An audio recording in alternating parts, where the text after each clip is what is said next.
Chapter 110. Because of the one-year promise and the animal skin scroll signed by so many young warriors, no one cared about who won or lost the previous fight for the territory. Winning or losing in the fight for territory was a matter for those little brats, but this challenge scroll was a competition between totem warriors. Which one was more important and more attractive? It was obvious. Xiaofan had been delayed on the mountain for a long time. When he came down from the mountain, he was a little later than usual. Is there a lot going on in the medicine house today? Or is there something wrong with the shaman? Seeing that Xiaofan had just come back, old Ku asked nervously. It's nothing. The medicine house didn't have many tasks today, so I left early. I just met some people on the mountain and we talked for a while.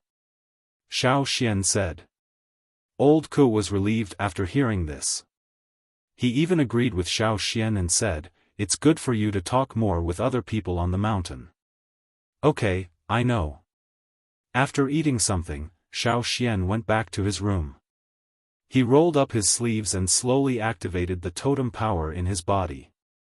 This time, it was different from the time on the mountain. Xiaofan slowly controlled the totem power, and the totem pattern on his arm gradually showed up. The flame-shaped pattern extended from his shoulder to his arm. It went past 1/3 of his upper arm, half of his upper arm, 2/3. The totem pattern extended all the way to 2/3 of his upper arm and stopped. During the last hunt of the year, Xiaofan remembered that the totem pattern on his arm only went past half of the way, not 2/3 of the way. After the hunt, Xiaofan didn't have much time to train at the training ground. After that, he began to learn about herbs from the shaman and how to draw Wu roll. The power of inheritance. Xiaofan felt the totem in his mind. The fiery red flames enveloped the two horns, and at the bottom of the flames near the horns, the blue flames were clearly visible. Compared to when he first learned Wu roll, the number of blue flames had increased by a lot, but the number of red flames had not decreased. On the contrary, the flames had grown even taller. Now that it was not in a state of battle or hunting, such a flame body meant that it usually maintained this state. Xiaofan hadn't noticed it before, but when he was drawing the Wu roll, he had been staring at the blue flame that symbolized the power of inheritance. Now, it seemed that the addition of the blue flame had also expanded the overall flame on the totem. Practicing the power of inheritance actually had such benefits? Xiaofan hadn't expected this at all. No wonder Xiaofan felt that his control over his totemic power was much more stable than it had been during their last hunt. He didn't expect to defeat Tai in one move, and he thought that it would take a while to determine the winner. However, the moment Tai revealed his totemic patterns, Xiaofan suddenly had a feeling that the person in front of him was not that strong, and that he could deal with him easily. Xiaofan didn't know if the other people whose totemic patterns had spread to 2/3 of their upper arms had the same feeling. He carefully recalled the situation at that time, and carefully felt the changes of the totem. Then, with a wave of his arm, he took out the animal skin roll, pen, and paint box, and continued to draw the Wu roll. The people on the mountain only came back to their senses after Xiaofan left. Tai said regretfully, "I forgot to ask him where his totemic patterns are now." Ray looked at the place where Xiaofan had been standing. There was a pair of sunken footprints, which appeared when Xiaofan fought Tai, but no one had noticed it before. "You don't need to worry about his current level, as long as we can defeat him before next winter," said Ray. "You're right," Tai agreed, rubbing his fists. While the other young warriors in the tribe were thinking about what kind of prey to hunt next year, and how much to hunt, Xiaofan still maintained his previous routine. In the morning, he would go to the shaman's place to draw, and in the afternoon, he would go to the medicine house to help. After that, he would return home and stay in his room, slowly moving his pen and drawing on the animal skin roll. Winter passed day by day. Xiaofan went to the cave once, and found that some of the children were sleeping, while the older ones were moving stones to train their strength. It was good to have such a change. There was no shortage of food in the cave now, except for the fish they had stocked up before winter. Sometimes, the cha-cha would go out and catch some small animals. If they didn't want to eat them, they would throw them to the children in the cave. Everything was developing in a good direction. Xiaofan stretched himself and looked at the almost finished drawing on the stone table in front of him. Drawing a picture was not as difficult as it used to be. In the beginning, he needed to rest for half a day to draw one picture, but now, he could draw several pictures in half a day. After that, he could go out and train Caesar and Cha-Cha. The shaman gave him 2 animal skin rolls, one of which Xiaofan took up the mountain every day to practice copying the Wu roll or drawing by himself, and then he would show it to the shaman to check the results. As for the other one, Xiaofan practiced it at home, so the shaman didn't know. In the shaman's eyes, it was already very rare for Xiaofan to draw so many pictures every day, and it had already exceeded his expectations. The shaman would never have thought that Xiaofan would draw on the other animal skin roll every day after he went back. It was not a copy, but an original drawing based on his own consciousness. Xiaofan planned to give the drawings he was drawing to the shaman when the time came. The shaman taught him herbs and taught him how to control the power of inheritance. Xiaofan also wanted to repay the shaman. For the tribe, he had to stay here and sacrifice a lot. It was difficult to be the shaman. However, the shaman probably didn't think so, even though Xiaofan felt that it was not easy to sit in this position, the shaman probably didn't think so. It was just that the shaman always had some regrets in his heart. Xiaofan could see it in the shaman's eyes every time he looked at Wu roll. It's almost done. Xiaofan looked at the animal skin roll in front of him and said in a low voice. Before the end of winter, the people in the tribe were ready to start selecting children of age. The shaman was busy these days, so he didn't even have time to see the results of Xiaofan's drawings these days. On this day, the shaman finally had some free time to sit down and rest with his eyes closed. Suddenly, he thought of something and looked sideways at the animal skin roll on the short table. Xiaofan put it here after he finished practicing this morning. At that time, he was busy with other things and couldn't see it. Taking the animal skin roll, the shaman felt that something was wrong as soon as he touched it. This animal skin roll was not the one Xiaofan usually practiced with. Could it be that the kid had already finished drawing one in a few days? With doubts, the shaman untied the leather rope that tied it.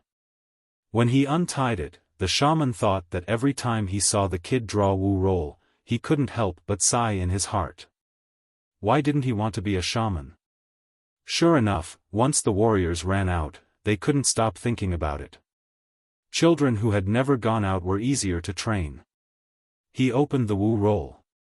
The shaman thought that Xiaofan would draw some simple plants, such as jumping fruits, or some herbs that he came in contact with these days, but he didn't expect, his hands were trembling badly.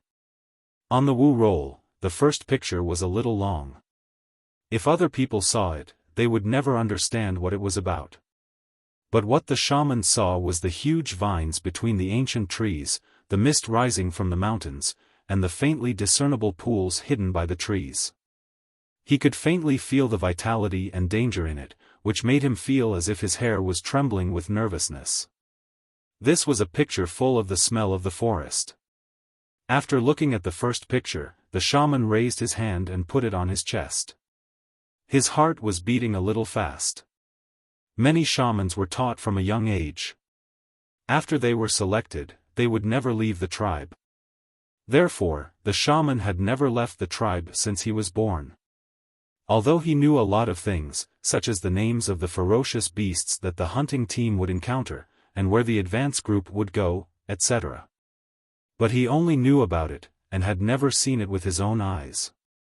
Even if he saw it, it was not an active one.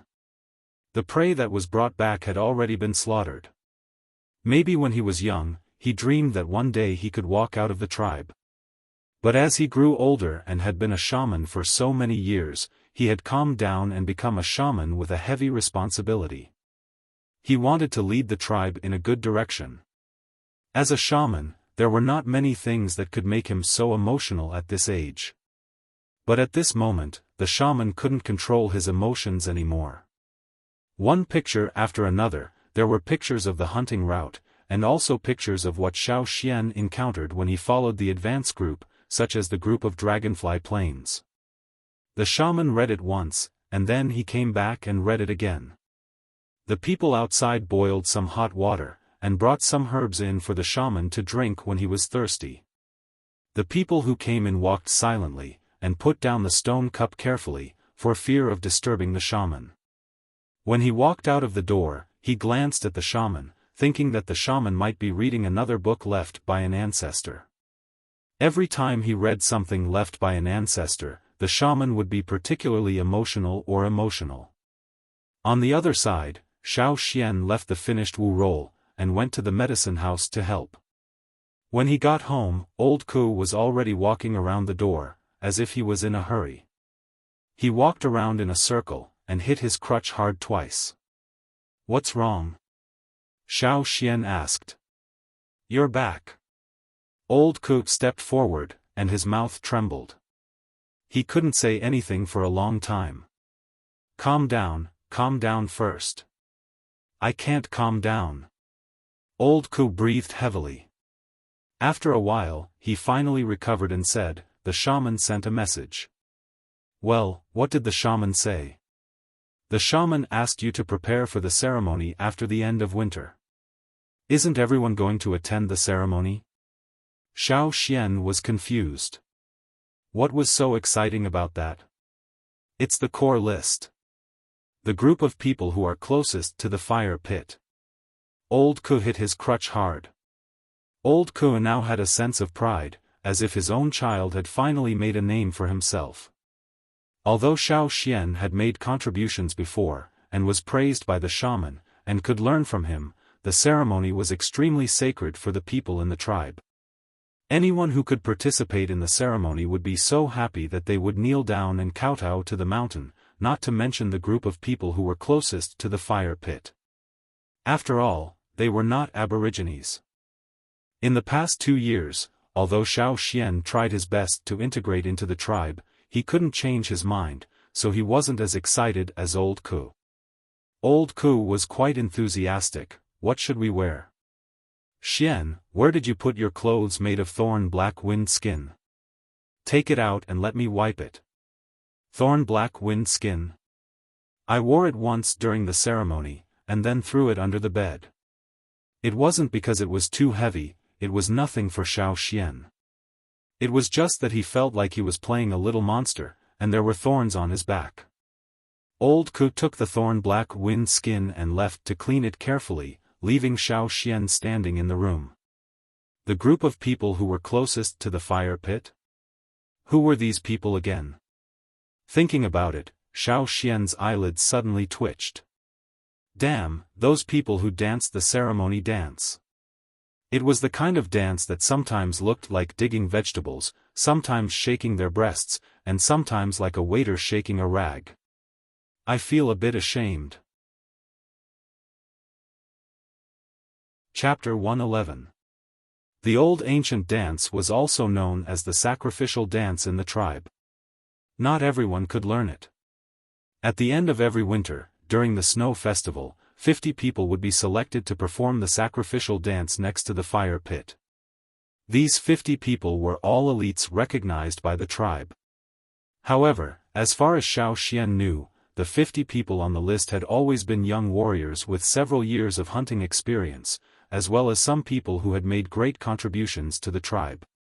For hundreds of years, it was very rare for a teenager to be on the list. What's more, Xiaofan had only been awakened for 1 year. At first, it sounded a little ridiculous. When Old Ku heard this from the messenger, his first reaction was disbelief. Normal people in the tribe wouldn't believe it. However, the messenger also made it clear that it was the shaman who decided it, and he asked Xiaofan to prepare as soon as possible. No wonder Old Ku was so excited. As an important part of the sacrificial ceremony in the tribe, in addition to the people chosen, the ancient teachings passed down in the tribe also had to be followed. However, Xiaofan had never understood the so-called ancient teachings. It seemed that the ancient teachings were not just simple instructions. Since Xiaofan didn't have anyone who could teach him the sacrificial dance, even Xiaomai and his wife had never learned it, Xiaofan could only go up the mountain to find the shaman. Early the next morning, Xiaofan carried the stone box and ran to the shaman's place. The shaman was discussing the upcoming sacrificial ceremony with the chief and the two team leaders. There were many things that needed to be prepared in advance. Seeing Xiaofan's arrival, the two team leaders and Chief Ao looked at him with subtle expressions. Xiaofan's addition to the list of 50 was also out of their expectations. However, the other day, when the shaman called them over, he directly told them to let Xiaofan in. They knew about the one-year promise between the juniors, and they also knew that Xiaofan had blocked Tai's attack with just one move. In terms of strength, Xiaofan was indeed the most outstanding of the young warriors who had awakened in the past 2 years. In addition, Xiaofan had indeed made great contributions last year. Therefore, when the shaman decided to let Xiaofan enter the list of 50 people, the two team leaders and the leader did not object. In the eyes of the people in the tribe, it was an honor to be on the list of 50. However, the two team leaders who knew the secret of the list had more ideas. Every year, they would try their best to recommend people from their own hunting groups to the shaman to compete for the spots. In addition to these people, Xiaofan also saw Tua here. "Xian, I'll let Tua teach you the sacrificial dance. As for the painting," the shaman's smile deepened, "you can stop for a while." Chief Ao looked at the shaman, and then looked at Xiaofan. He always felt that something had happened that he did not know. But sometimes, the shaman was like this. It was hard to guess what he was thinking. "Okay." Xiaofan answered. Xiaofan did not stay in the stone house any longer, so he left with Tua. Tua lived on the mountain, so it did not take long for them to arrive. Moreover, Tua was also on the list of 50 people this year. Tuo's father and ancestors had all been on the list of 50 people. Therefore, this ancient dance had been passed down.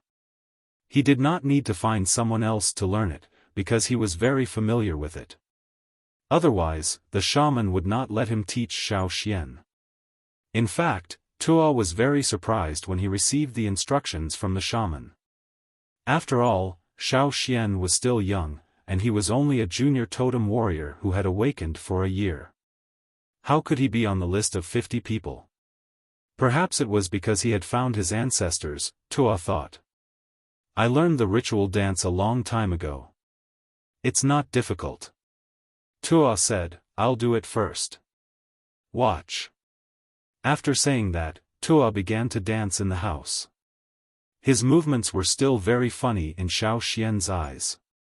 There was no beauty in it, and it did not feel very harmonious. There was also a movement that looked like washing dishes. However, Tuo's facial expression was very serious when he was dancing, as if he was doing something solemn. Even if it was just a demonstration, he was not careless at all. After the first dance, Tua taught Xiaofan little by little. "Bend your body forward like this. Stretch your hands back," Xiaofan learned from Tua. He swung his arms up, down, front and back. Sometimes he had to slap his arms and thighs, or shake and step, making a strong rhythmic sound. He also had to move his feet forward, back, left and right. Sometimes he had to lean forward, then squat down, then jump with one foot, and then do a horse step. His arms were like holding a horse pole, and he had to turn his head back every 3 steps. If Xiaofan had seen such a dance in his previous life, he would probably have laughed until he fell down. But now, he had to brace himself to do it, and he had to keep a straight face to show his seriousness. Although there was no drum or whistle to accompany the beat, the dance still had to keep a specific rhythm. It was not only the movements. Tua told Xiaofan that when the ritual dance was dancing, it also needed to be combined with the power of the totem. There were also other ways to combine the breathing. These were also ancient teachings. In general, Xiaofan came to a conclusion: when the ritual dance was dancing, it also needed to be combined with meditation and a specific breathing method. What was the use of such a combination? Tuo did not say it now, but Xiaofan could guess that it should be related to the fire seed or the totem. Xiaofan once heard that the earliest form of human performance was the dance posture and human body movements. Dance and body movements were also a kind of behavioral language to express people's passion and desire. Here, the ritual dance was used to communicate with the fire seed and the totem, so it needed to be perceived when dancing. Thinking that the ritual dance was used in the ritual, and thinking that the two team leaders had been fighting for the quota every year, maybe the ritual dance was really useful. As Tuo said, the movements were actually very simple, and could be learned very quickly. Among them, the most important was how to meditate when dancing, and combine it with a specific breathing method, and not be confused. When it was almost noon, Xiaofan had already learned all the movements. Good, you learn very fast. You didn't make any mistakes just now. Tuo said. Xiaofan moved his arms and nodded. I have to practice harder when I go back. Yes, you have to practice hard, and don't make any mistakes. Tuo stopped smiling and said seriously, if you have any doubts, you can come and ask me. Since the shaman gave him this task, he had to be responsible for teaching Xiaofan. There was no room for mistakes in the ritual. When the last snowflake fell, the clouds in the sky dispersed, and the moon appeared again. After a quiet winter, the tribe became active again. The shaman had already informed the tribe about the time of the snow festival ritual. On the day of the ritual, Xiaofan took a good bath, which was something everyone in the tribe had to do before the ritual. As for the cubs in the cave, they were dragged out to brush meat yesterday. Caesar and Cha-Cha stayed at home. Today, Cha-Cha was very obedient and didn't go anywhere. She seemed to have sensed something, so she didn't stay on the roof, but went into the house early in the morning. Beasts always had a natural instinct to avoid danger. Come on, put it on and try dancing. Old Ku took out the clean thorn black wind's leather clothes and let Xiaofan get used to it. He was even more nervous than Xiaofan. Xiaofan's face twitched. He took the clothes from Old Ku and put on the thorny leather. In the past, when it came to dancing, most of the dancers were graceful women who swayed their hips and shoulders, and their steps were light and coordinated. But now, Xiaofan felt like he was wearing Godzilla's body, baring his fangs and brandishing his claws. Fortunately, the tribe was dressed like this today, and they were all beasts. Old Ku had already drawn patterns on his face with plant pigments, but Xiaofan didn't. He needed to go up the mountain in advance. The patterns on the 50 people's faces were all drawn by the shaman, and the colors were different from Old Ku's. Then I'll go up the mountain first. Xiaofan put on the thorn black wind's leather clothes and walked out of the door. Okay, go quickly. I'll go with Gu and the others later. Old Ku waved his hand and signaled Xiaofan to go quickly. He didn't want the shaman to wait too long. There were 50 people, and only Xiaofan was at the foot of the mountain. He didn't want others to look down on him. In front of the shaman's stone house, the others had already arrived. Many of them had already heard from the two team leaders that Xiaofan was going to join them. So when they saw Xiaofan, they were more surprised and didn't say much. For them, today was a very serious and solemn day. Who would have the time to think about other things? When the shaman finished drawing the patterns for the 50 people, the sky was already dark. Let's go. A middle-aged man in the team said. Because Xiaofan had awakened his totemic power, he had grown a lot in the past year. But in the group of tall adult warriors, Xiaofan was still very conspicuous. He was the shortest, and even though he was wearing animal skin, others could tell that he was still a child. Why is he there? Some people whispered as they walked towards the top of the mountain. "Who is that?" "It's Xian. I know that thorn-black wind skin." Only Xiaofan could wear thorn-black wind skin at this age.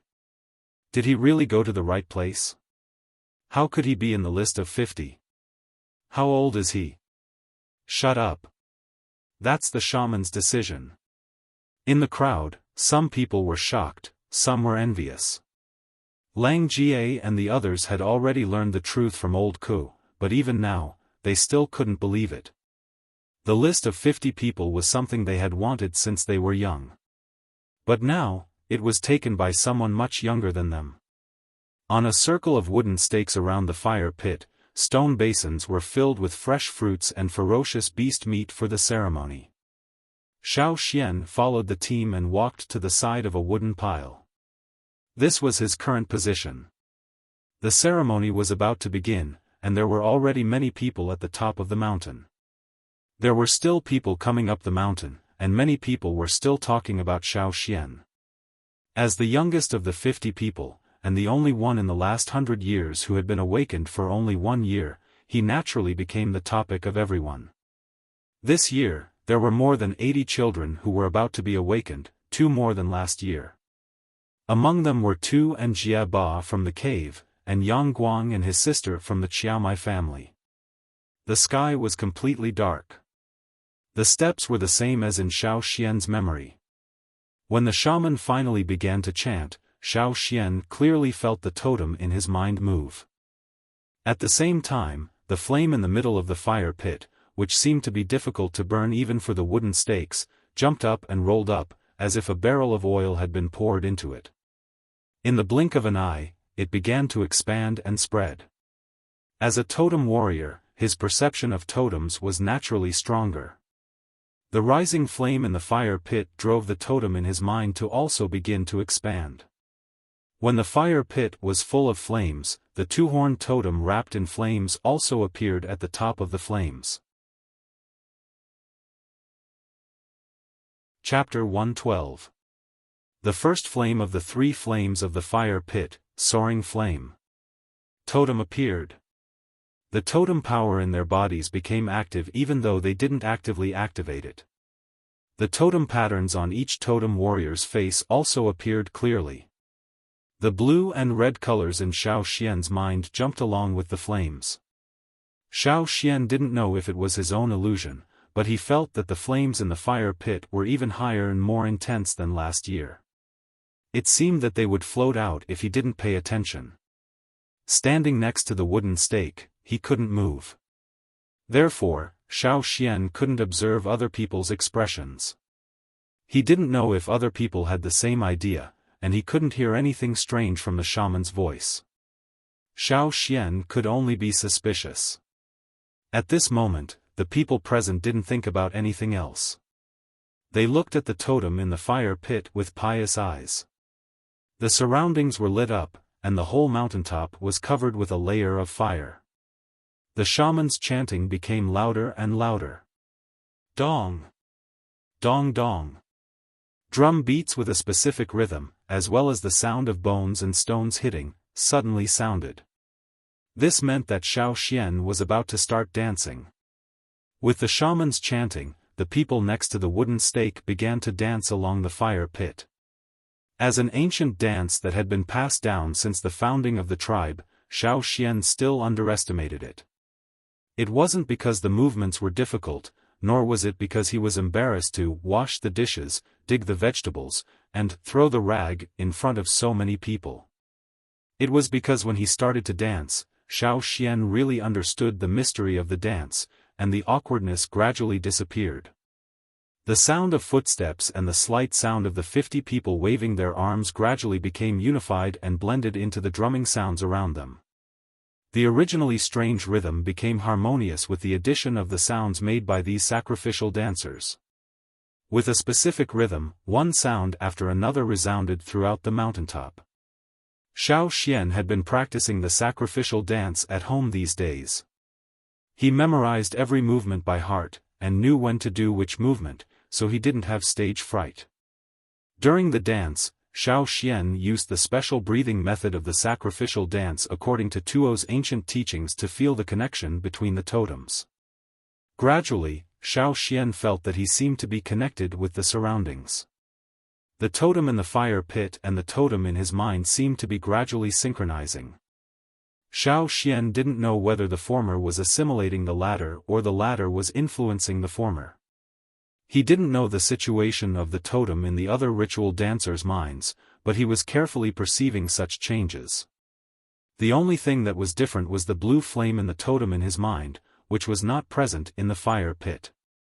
The ancient teaching said, "Try your best to establish a connection with the totem in the fire pit."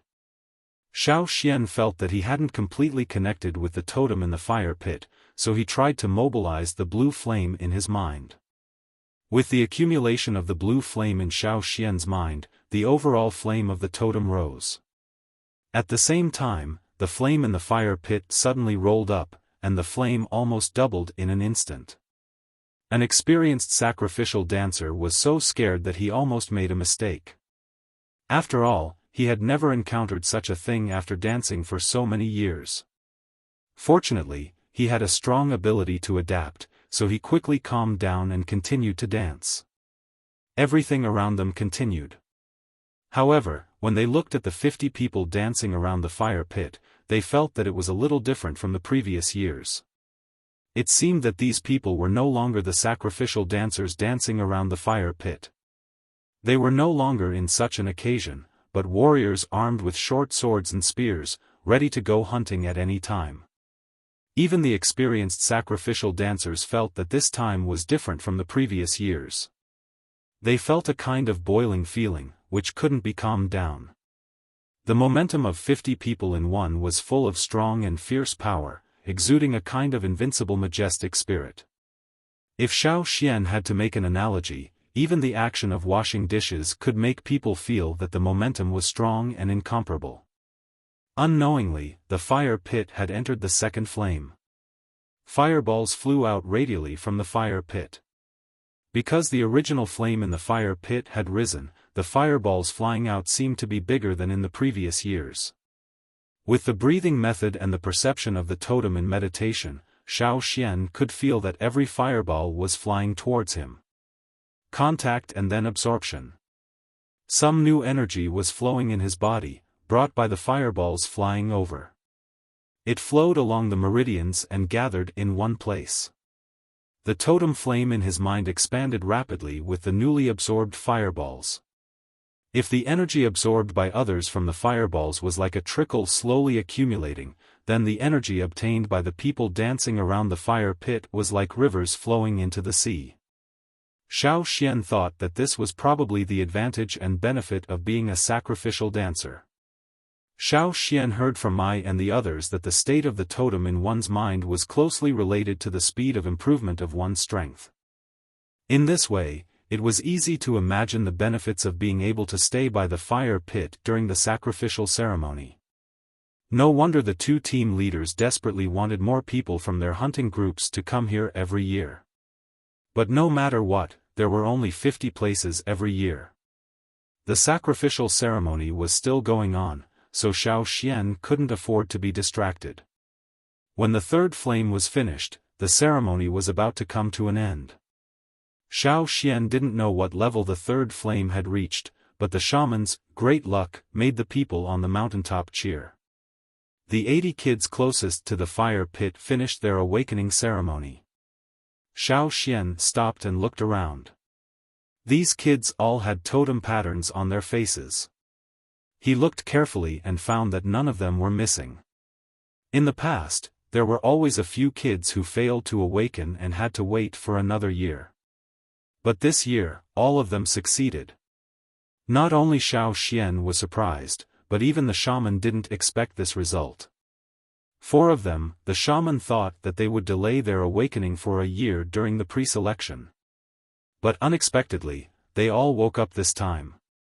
The shaman glanced at Xiaofan's back, then lowered his eyelids and listened to Chief Ao, who was walking towards him, talk about the idea of this sacrificial ceremony. He then went to prepare for the next step. After the ceremony, the people who came to participate in the sacrificial ceremony also went down the mountain to celebrate.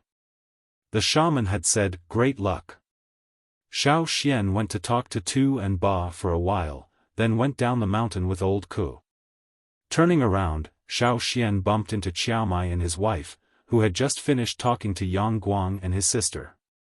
"Xian, you still have 20 days to solve Caesar's problem," Mai said.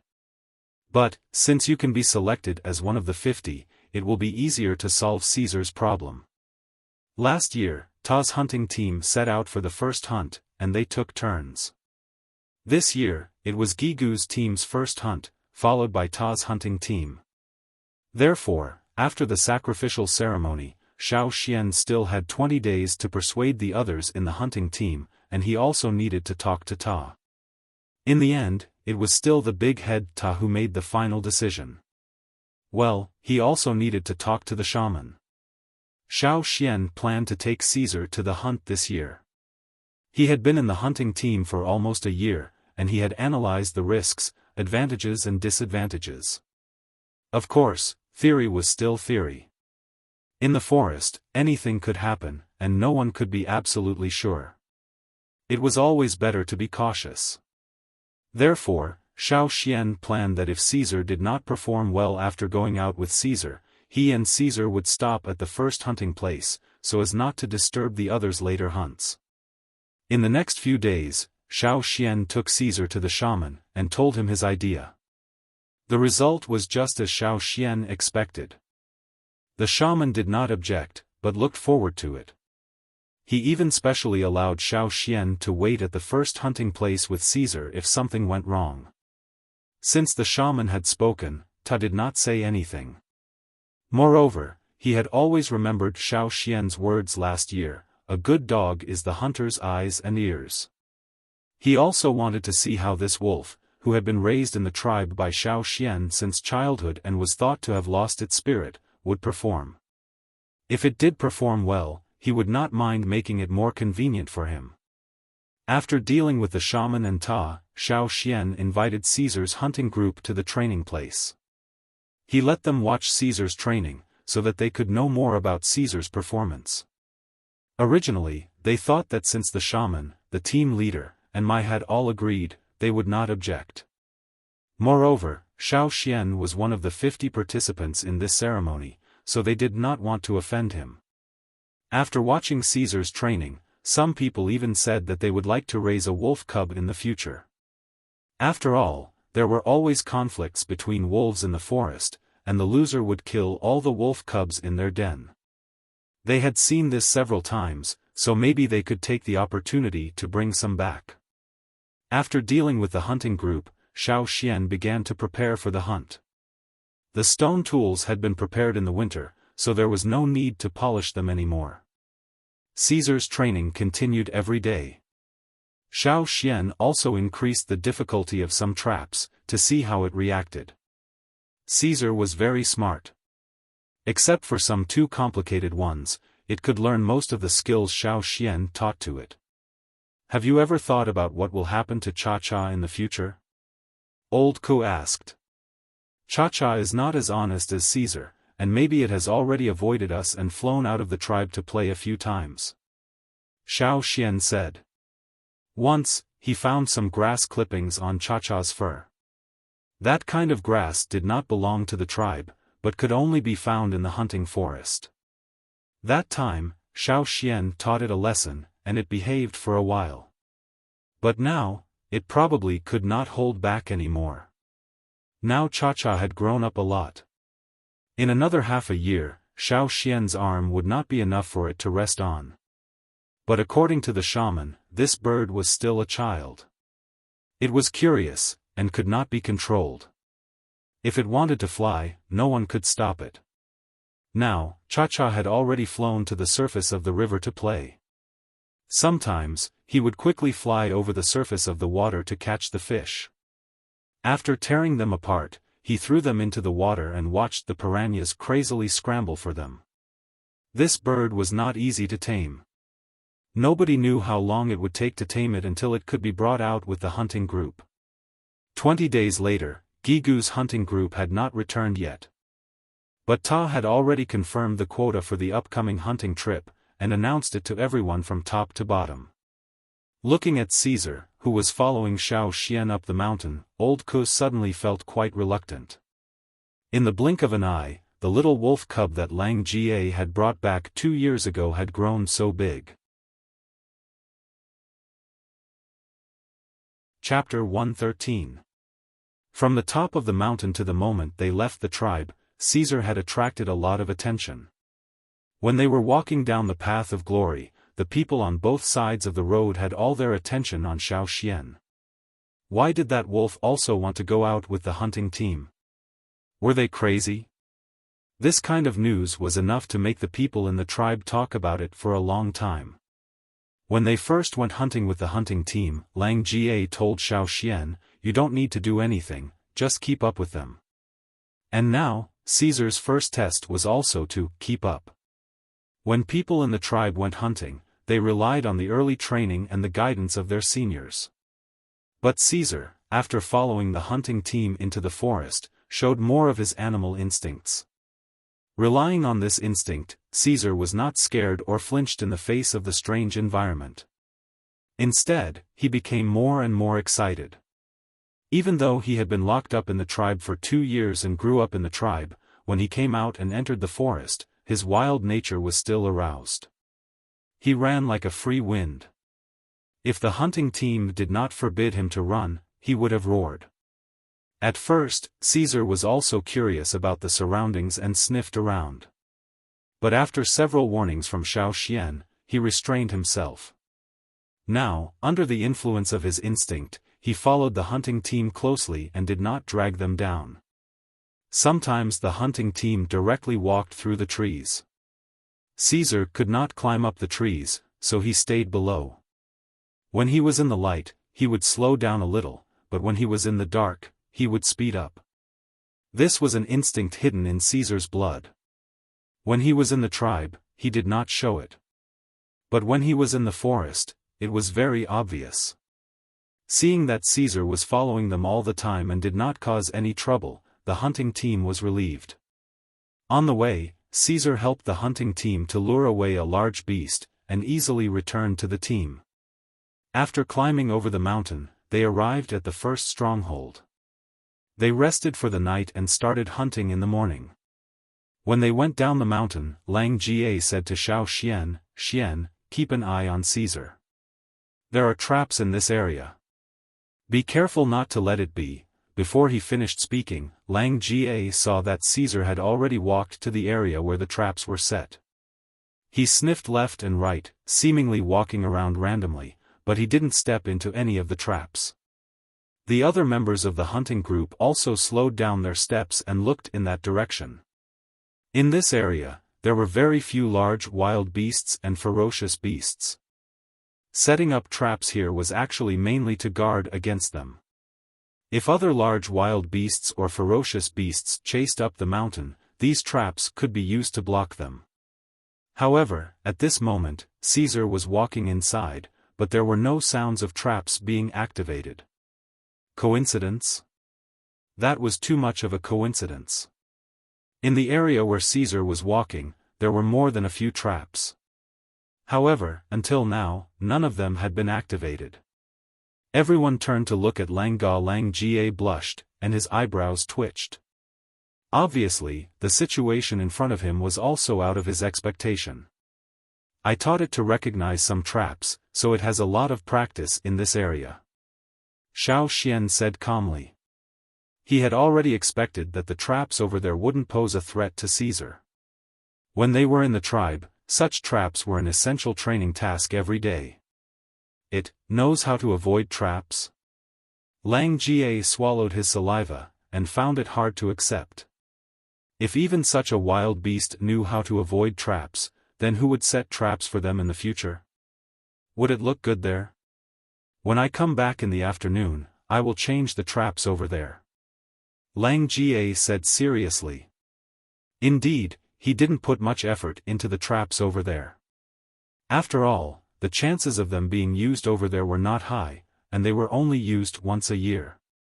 Every time he came over, he just checked if the traps were broken, and if there were any small wild beasts that accidentally entered. Seeing Lang Jie like this, I felt funny. Well, even wild beasts know how to learn. Lang Jie, you have to work harder. After going down the mountain, Caesar didn't run far. Instead, he followed Xiaofan closely, and looked around vigilantly. 3 thorn black winds were missing at the foot of the mountain last year, but soon other ferocious beasts would enter this area. Therefore, they still couldn't let down their guard. There's a hole. Ang, who was in charge of scouting ahead, whispered. Hearing Ang's words, the others were all delighted. Where? After confirming that there were no dangerous ferocious beasts nearby, they immediately surrounded Ang. Xiaofan and Caesar also went over. Ang pushed aside a bunch of knee-high grass, and a small hole was exposed. They're out. Ang said happily. They Ang mentioned was a kind of green rodent. The hunting team called them grass rats, because they looked like a mass of green grass. Their hair was thick, and they were very similar to grass. When they quietly stayed in the grass, it was hard for the hunting team to find them. They would come out during the day and at night. The reason why the hunting team was so excited was that at this time of the year, there was a kind of plant growing on the grass rats, ratwood. Ratwood was a kind of parasitic plant in its seedling stage. Its seeds were very similar to a kind of nut that grass rats like to eat. Every year before winter, grass rats would collect food from all over the mountain, and then store the food in a hole that was several meters deep. They would hide in the hole for the whole winter, eating, drinking, defecating, and sleeping. However, the climate in the basin under the mountain was different from that on the other side of the mountain. There was no snow all year round, and the winter was much warmer than on the other side of the mountain. Even so, the grass rats living in the basin still kept the habit of hibernation. When it was almost winter on the other side of the mountain, the grass rats in the basin began to store food and hide in the hole for the winter. During the whole winter, they spent most of their time sleeping. When they woke up, they would go to the granary to find food, and then go back to sleep after eating. However, the seeds of ratwood that were brought back to the hole of the grass rats began to germinate after being eaten. They broke out of the grass rat's skin and grew into a seedling that was similar to the fur of the grass rats. The energy needed for the growth of ratwood all came from the grass rats, because there was no yangguang in the whole underground. After a whole winter on the other side of the mountain, when the grass rats came out of their holes again, the seedlings of ratwood were almost fully grown. At a suitable time, they would detach from the grass rats and begin to lignify and grow independently. And that time period was within 50 days after the end of winter. Xiaofan had seen the ratwood in the forest. It was a very huge tree. It was hard to imagine that such a huge tree, from the germination to the seedling stage, was actually a parasite on the grass rats. The ratwood before lignification was very beneficial to people. The children who ate the seedling of ratwood would be physically strengthened, and the time of awakening would be earlier. Of course, there was also a role of quantity. The more they ate, the more obvious the effect would be. Even if the time of awakening could not be shortened, it could still strengthen the body. Many people in the hunting group had children who had not yet awakened. For them, if they could awaken a year earlier, there would be one more warrior in their family, and they could go out hunting a year earlier, with more food. For the awakened warriors, the seedling of ratwood also had a certain detoxification effect, which was better than the medicine they usually used. The people on the mountain might not care about it, but for the people at the foot of the mountain, the seedling of ratwood was indeed very attractive. What was more difficult was that the grass rats were not easy to catch. They were very good at hiding. After they left the cave, no one knew where they would go. There were many entrances to the cave, so even if one guarded one, it could still come out from another one, unless all the other entrances were blocked. Secondly, they had to hurry. If the ratwood had already separated from the grass rat, it would be useless even if they found it. Mike carefully looked at the soil at the entrance of the cave, and calmly said, "Look at the soil, they should have come out for at least half a day." Hearing that it had already been a day, everyone's excitement was cooled down a lot. They had been out for so long, how could they still find it? Can Caesar find it? Ang looked at Caesar, and asked Xiaofan. "We can have a try," Xiaofan said. Hearing this, everyone's excitement was rekindled. Can it really find it? How can it find it? It has never seen a grass rat. Well, let Caesar try first. Mai stopped the others from asking more. His 2 children had already awakened, so they didn't need the help of the ratwood seedlings. However, for its detoxification effect, they could try their best to find it. Under Xiaoxian's signal, Caesar went to the entrance of the cave and sniffed. It walked around the cave and seemed to confirm something. It had never seen a grass rat, but there was a smell around the cave, and that was a grass rat. Caesar walked a few steps in a direction, and then looked back at Xiaoxian. "Uncle Mai, it might be over there," Xiaoxian said. "Follow it." Everyone followed behind Caesar. They were not very fast, and sometimes they would warn each other when they encountered ferocious beasts. Caesar, who was tracking, seemed to be very excited. As it sped up, Xiaoxian knew that they were getting closer and closer to the grass rat. Whoosh! Caesar shot out like an arrow, jumped high, jumped over a row of bushes in front of it, and drilled into the grass that was taller than a person. Caesar! Xiaoxian was a little worried. He was afraid that Caesar would be too excited and overlook some dangers hidden in the grass. The bushes were very dense, so it was impossible to see what was hidden inside. Nobody knew what was going on inside. After Caesar rushed in, there was a rapid rustling sound, and then a squeak. After a while, Caesar rushed out of the bushes again. Seeing Caesar, everyone's tense muscles relaxed, but soon, their attention was attracted by the green fur ball in Caesar's mouth. "It's a grass rat. Quick! Xian, see if there's any ratwood on that grass rat." Everyone suddenly became excited. Caesar held the grass rat in his mouth, but he didn't bite it to death, nor did he bite it. Xiaoxian pulled the grass rat out of Caesar's mouth. Without the green fur, the grass rat was about the size of 2 fists, but with the green fur, its size had increased by 3 times. However, when he held it in his hand, Xiaoxian could feel that the grass rat was thin, which was the result of the ratwood parasitism. He didn't see any bald spots. After looking carefully, Xiaoxian's eyes fell on a hair that was slightly thicker than the other green fur. He put the stone knife back on his waist with his other hand and picked up the green hair with his free hand. Seeing a thin brown circle of wood at the root of the green hair, Xiaoxian said with certainty, "It's still there."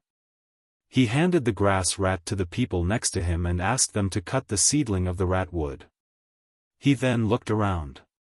When Caesar went in, he had a bad feeling. Fortunately, Caesar came out quickly. Now, not only did that bad feeling not disappear, but it also became more intense. He glanced at Caesar. The wolf that was excitedly holding the grass rat in its mouth just a moment ago now had the hair on its back standing up. "Uncle Mai," Xiaoxian whispered. Mai, who was watching his team cut the rat wood, saw Xiaoxian's reaction and realized that something was wrong. He made a gesture to the others. Chapter 114. The surroundings suddenly quieted down, and the sound of the grass being blown by the wind could be heard clearly. Because it was best to ensure that the grass rat was alive when cutting the rat wood, they didn't kill it. The grass rat in the hand struggled. The rat wood on its body had been cut off, leaving a brown bald spot in its place. But in half a year, the bald spot would be covered by green hair again. Mai gave the person a look, and the person holding the grass rat bent down slightly, put the grass rat on the ground, and let go. The grass rat that regained its freedom quickly rushed to the tall grass from before. After a slight rustling sound, the surroundings quieted down again, but the atmosphere was somewhat solemn. No one noticed the presence of ferocious beasts in the surroundings, but they could feel a dangerous aura, but they didn't know the specific location. The other party was very good at hiding, or else I wouldn't have missed it. The grass rat ran to the grass without hesitation, which meant that it was relatively safe in the grass. Half of the team focused on the opposite direction of the grass, while the others continued to pay attention to the surroundings. Whoosh, it sounded like the wind blowing. But there was only a light breeze around, and the wind wasn't strong enough to cause such a sound. Caesar's throat made a low growl, and at this moment, everyone's nerves were tense. Whoosh, there was another small but rapid sound, as if something was flying quickly. It was close. The surrounding trees weren't dense, and Yang Guang illuminated the forest brightly. A black shadow flashed under Yang Guang. Over there. I rushed over, and at the same time, another black shadow flashed by. In the past, the wild beasts and ferocious beasts in the forest would first attack the weakest in the team, and Xiaofan would bear the brunt of it. He had experienced it for a whole year last year, and the others' first reaction was to protect Xiaofan. But this time, the other party charged straight at Caesar. Xiaofan raised his saber and prepared to step forward to help Caesar block the attack. Unexpectedly, Caesar took the initiative to meet the attack. Within a short distance, Caesar instantly accelerated. His speed was almost pushed to the limit.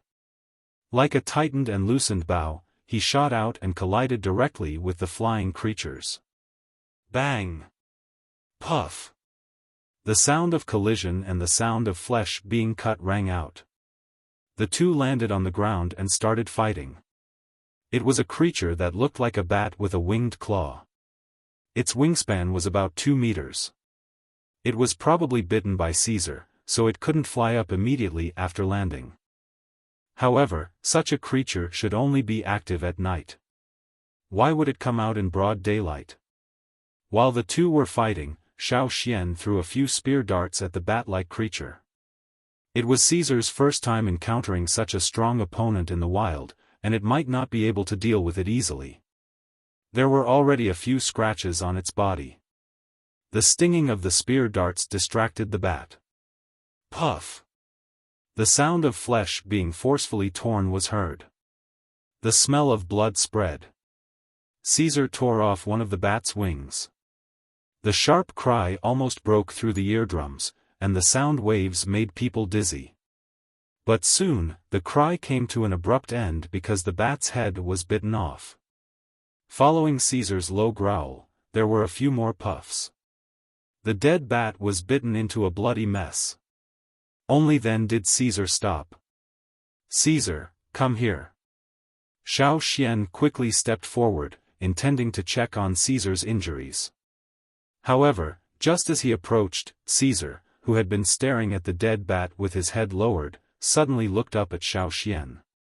Xiaofan stopped in his tracks. He felt as if someone had poured a bucket of ice water over his head, making him feel cold.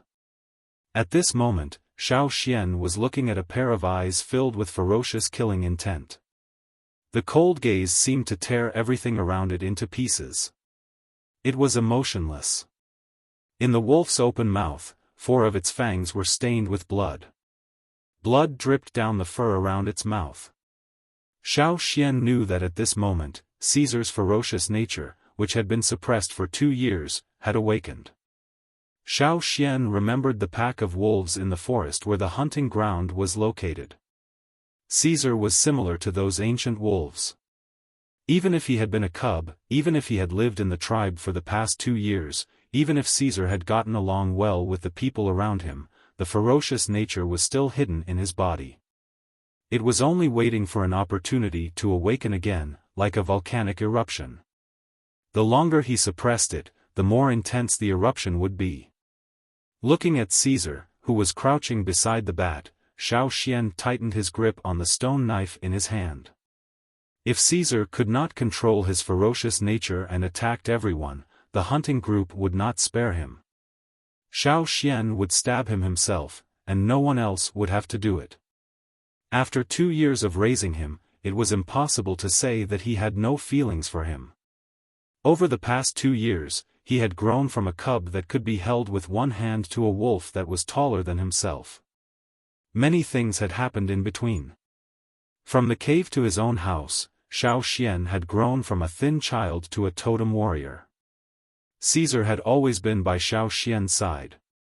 However, at this moment, both Xiaoxian and Caesar, who had lost his mind, had to make a choice. First, if he attacked the hunting group, Xiaoxian would stab him himself. Second, if he did not want to stay in the hunting group anymore, Xiaoxian would let him go for the sake of the past 2 years. Third, he could control his ferocious nature and come back. Xiaoxian put his free hand behind his back, and made a gesture to the people who were on guard against Caesar, telling them not to move. His eyes were fixed on the wolf that was less than 10 meters away from him. Caesar, what will you choose? In fact, when he decided to bring Caesar out, Xiaoxian had thought about such a situation. Although he did not want to face it, if he stayed in the tribe and did nothing but eat and sleep, he would become everyone's food sooner or later. The shaman had given him a tattoo, but he could take it back. Here, a pet that only enjoyed a comfortable life was not allowed. He needed to prove his value.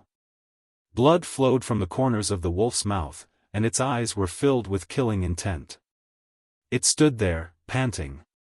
Every time it breathed, it would carry the thick smell of the blood of this strange bat. However, looking at Xiaoxian, the wolf's murderous look gradually faded away, and his eyes became clear. Wiping the blood from his mouth, Caesar looked up at Xiaoxian, and then walked towards Xiaoxian. Xian. Lang Jie could not help but remind him. They were really frightened by Caesar's appearance. In the tribe, everyone said that Caesar was a wolf that had lost his spirit, and that he was useless. Many people said that Caesar should be eaten as food. However, what was wrong with Caesar just now? Lost his spirit? Bullshit. That murderous look made Lang Jie shiver, and he almost threw the spear in his hand at him. Useless? He even tore off the wings of that monster just now. How could he be called useless? Sure enough, a beast was still a beast. His ferocity was still there. Xiaoxian waved his hand behind his back again, telling Lang Jie and the others not to make a move for now. Caesar lifted his foot and slowly walked towards Xiaoxian. His wolf claws were still stained with blood. Every step he took, he left a bloody footprint. His fur was also stained with blood when he tore off his wings, making him look even more ferocious. 8 meters. 5 meters. 3 meters, Xiaoxian looked at the wolf that was getting closer and closer. His eyes were calm, but his heart was beating faster. He stretched out the hand behind his back, but the other hand was still holding the stone knife, ready to deal with any changes. Caesar panted as he slowly walked in front of Xiaoxian. He looked at Xiaoxian, then lowered his head, as if he knew that he had done something wrong. He lowered his ears and rubbed his head against Xiaoxian's outstretched palm. The moment his palm touched the wolf's head, Xiaoxian let out a long breath and put down his hand that was holding the stone knife. As usual, Xiaoxian would rub Caesar's head after completing the task successfully. Well done. Caesar's head swayed along Xiaoxian's hand. He even stuck out his tongue and licked Xiaoxian's hand, getting some bat blood on Xiaoxian's hand. Xian. Are you okay now? Lang Jie stuttered. Caesar looked the same as usual, but after what happened just now, he didn't dare to approach him. He didn't put down the spear in his hand. I'm okay now. Xiaoxian knew that the others in the hunting group would have to guard against Caesar for a while, but he knew that it would get better gradually. After this incident, Caesar's ferocity came back. But it was good that he could control himself. Pulling Caesar aside, Xiaofan checked the claw marks on his body. He took out some powder that he made to treat external injuries and sprinkled it on the wounds. He wanted to see if it would work. After Xiaofan pulled Caesar aside, Lang Jie and the others walked over to check the dead bat. The other one had been killed by Mai. That one was bigger than the one Caesar killed, with longer and sharper claws. If Caesar had fought against that one, he would have been badly injured. Why did these things come out in the daytime? Another older warrior in the hunting group asked. Is it the same as last year's thorn black wind? It also came out in the daytime. Someone asked. No, it's not the same. Mai shook his head. The thorn black wind came out to take revenge on us. But, why did these things come out? I've been hunting for so many years, and I've only seen them a few times. The group fell into silence. They were not afraid of these creatures. In fact, these two were not very powerful in the forest. But, they were afraid that there might be some trouble behind them. Every abnormal situation in the forest could be a sign of something big. While they were in silence, they suddenly heard a few whistles. All the members of the hunting group were here, but no one blew the whistle. Obviously, the whistles were not from their own group, but from other groups. You guys stay here. We'll go and have a look. Mai led a few people and rushed towards the direction where the whistles came from. After a while, Mai and the others came with 5 people. The 5 of them all had different degrees of injuries. They were from a hunting group that was close to Xiaoxian's hunting route. Last year, when Xiaoxian and Mao were chased away by the thorn black wind, Mai asked them for help. Seeing the bat that was killed by Mai on the ground, the leading man's face changed. You guys met it? Not just one, we met 2. Lang Jie and the others stepped aside, showing the one that was killed by Caesar. So, you guys met it too? Mai looked at the man who came over. The man sighed. Yeah, I don't know why, these things should come out at night, but they run around during the day. Our group has been attacked many times. Oh right, we're here to ask you for a favor. While speaking, the man looked at Xiaoxian and Caesar, who was lying beside Xiaoxian. I heard that your wolf can find things by smell. Mai did not answer, but looked at Xiaoxian. Xiaoxian nodded, and answered, yes. It caught a grass rat just now. Lang Jie said.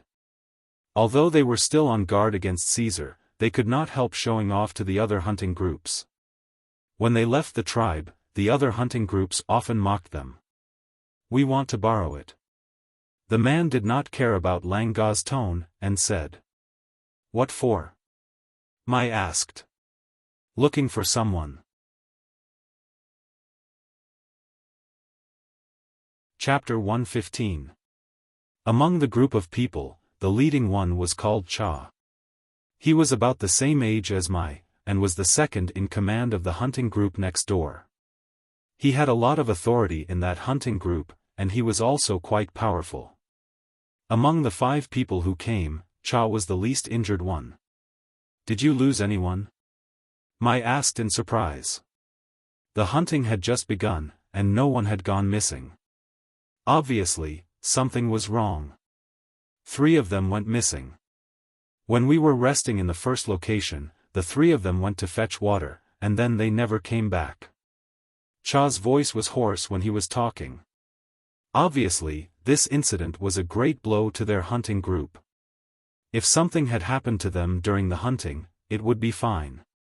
But they went missing without any reason, and even their bodies could not be found. They were not willing to give up just like that. The place where they fetched water was also on the mountain, not too far from the cave. There were no dangerous ferocious beasts either. But, we didn't see any of them until night fell. Cheng brought some people to look for them, but they didn't find them. They only found some traces near the place where they fetched water, but it was not enough to find them. After that, we waited for half a day, and we also searched everywhere, but we still didn't find them. But, when we were looking for them, we saw a lot of these things. Cha rubbed his tired face, and pointed at the bats on the ground. They attacked the hunting group on their own initiative, and it was daytime. There were more than 10 of them, and a few of us were injured. Cheng asked me to bring some people here to ask for your help, but I didn't expect that these things had already flown here. Xiaoxian listened to him, and noticed that Caesar next to him was a bit strange. He looked at his wound and found that it was not getting worse. The color of the blood was still healthy, but Caesar looked very tired. He was bitten, right? Cha said, after being bitten by those things, he will feel weak all over, but he won't die. Give him some of this. Cha handed Xiaoxian a root-like thing.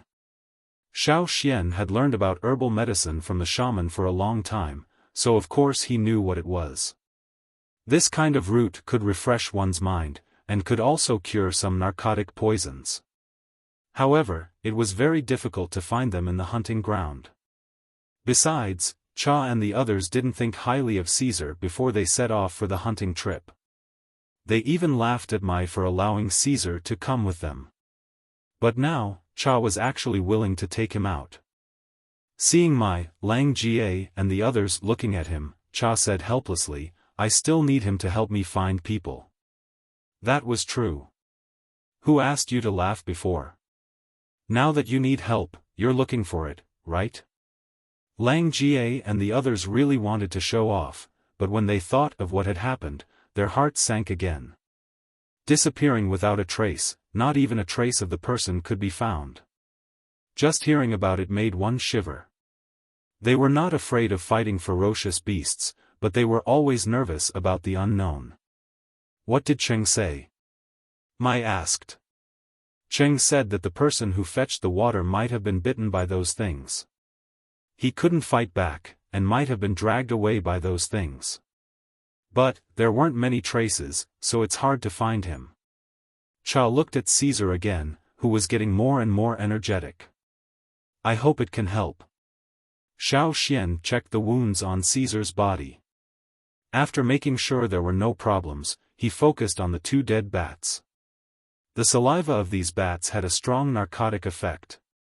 Xiaoxian pried open their mouths with a stone knife, and found that their upper incisors were much bigger than the other molars, and their canine teeth were as sharp as knives. The wounds on Caesar's body were caused by these teeth. Creatures with teeth like these obviously ate flesh and blood. In addition, these bats had sharp claws, strong hind limbs, and a pair of big eyes. How is it? Can we go now? Cha was a bit anxious. The longer they stayed, the harder it would be to find them. He still didn't know how the hunting team was doing. Mai looked at Xiaoxian, and saw Xiaoxian nodding, which meant that Caesar had recovered. Mai said, okay, let's go. The hunting team went back to the cave first, and brought some stone tools, just in case. Cha led them, but they didn't go up the mountain. Although it was less dangerous up there, they had to take a long detour. They were in a hurry, and had to get there as soon as possible. So, they chose the shortest route. On the way, they met a few more bats like that, and they killed them together. Be careful, guys. Scratches are not so bad, but bites are more important. I don't have enough medicine. Cha reminded them. There are less prey in the hunting ground. The giant antler deer and giant yak herds have all left their original places, and run further away. Even the ferocious beasts are less. This is something that we have never seen before. Hearing this, everyone knew that it was not a good sign. If there were less prey, they might be taken away by other predators. The giant antler deer and giant yak herds might be moving away to avoid this dangerous place. However, even the ferocious beasts were less in the hunting ground. What could make them afraid? It's not a good thing. Lang Jie and the others whispered. They had a bad feeling when they saw those giant bats, and now they were even more sure about it. While they were walking, Xiaoxian suddenly heard some extremely sharp screeching sounds, like sound waves. However, Lang Jie and the others beside him didn't react at all, as if they didn't hear it. The hair on Caesar's back stood up again, and he stared at the sky with vigilance. Cha, Mai and the other middle-level totem warriors, who were walking in the front, suddenly stopped. Mai made a hand gesture to the others, signaling them to be quiet and stay on high alert, while he listened carefully. "It's them?" Mai lowered his voice and said. "Yes." Cha nodded, "But their target now is not us. They must have found other prey." "Mai, did you hear anything?" "Why didn't I hear anything?" Lang Jie asked. "You guys are not strong enough." Mai listened carefully, and then pointed to a direction, "Go up the tree. Be careful and stay hidden. Let's observe the situation first." Since Caesar couldn't climb trees, Xiaofan let him hide in the grass. Xiaofan nimbly climbed up a big tree nearby, until he was high enough to see somewhere not far away. He found a thick branch with dense leaves and hid there. Looking up, he saw a tree civet standing on a branch diagonally above him. At this moment, the tree civet was tense all over, with its hair standing up. Its mouth was wide open, and its eyes were filled with fear. This kind of vigilance and fear was not directed at Xiaofan, but at those creatures in the sky that were approaching. However, just when it was vigilant, Xiaofan suddenly jumped up, scaring it and making it almost fall from the branch. The tree civet's round eyes stared at Xiaofan for a while, and after confirming that Xiaofan was not a threat for the time being, it bared its teeth at Xiaofan and threw an unfinished arthropod in its claws at Xiaofan, as if it was angry that Xiaofan scared it. Xiaofan tilted his head, avoiding the insect that was thrown at him. The insect hit the tree trunk directly, but a few drops of green liquid splashed out and landed on Xiaofan's face. Xiaofan expressionlessly wiped the insect's liquid off his face and cursed in his heart, "Tree civet, this little thing really has a bad temper." However, Xiaofan would not be angry with it over such a small matter. Suddenly, the tree civet turned its head and looked in a direction. That was where Mai had pointed just now. Xiaofan, like the others, hid in the branches and looked through the gaps between the leaves. The surroundings were very quiet, but there was a sense of fear. On a patch of grass not far ahead, 4 toothed deer stood there, facing 4 directions, their ears erect and their eyes alert. Whoosh! A black shadow flashed in the sky and landed on the grass. There was more than one bat. There were 11 bats that landed, and they surrounded the 4 toothed deer in the middle. For most bats, it was very difficult for them to move on the ground. Even if they could move, it was very slow. However, these bats folded their wings after landing, leaving behind a pair of powerful long legs and forearms. Any one of these 11 bats was bigger than the one that Mai had killed. After the 11 bats landed near the toothed deer, they quickly ran towards it. The toothed deer wanted to jump out of the encirclement, but as soon as it jumped, it bumped into a big bat that had jumped up as well. A big bat was knocked a few meters away. It rolled on the grass and got up again, continuing to attack the toothed deer. Its sharp teeth were like razors, biting off a piece of the toothed deer's skin. The smell of blood started to spread. After being bitten, the toothed deer's movement became slower and slower. They did not manage to escape at first, and now, it was even more impossible. All 4 of the toothed deer were bitten, and one of them even started to feel weak in the legs. Those bats did not take the chance to continue to bite, but waited patiently. When the last toothed deer finally fell to the ground, they did not start to enjoy the delicious meal immediately. Instead, 2 or 3 of them worked together to grab the toothed deer that had lost its ability to move. They spread their wings and flew away. After those bats left, the hunting group gathered under the tree. Everyone's expression was not very good. They didn't seem to want to eat their prey immediately. Mai said.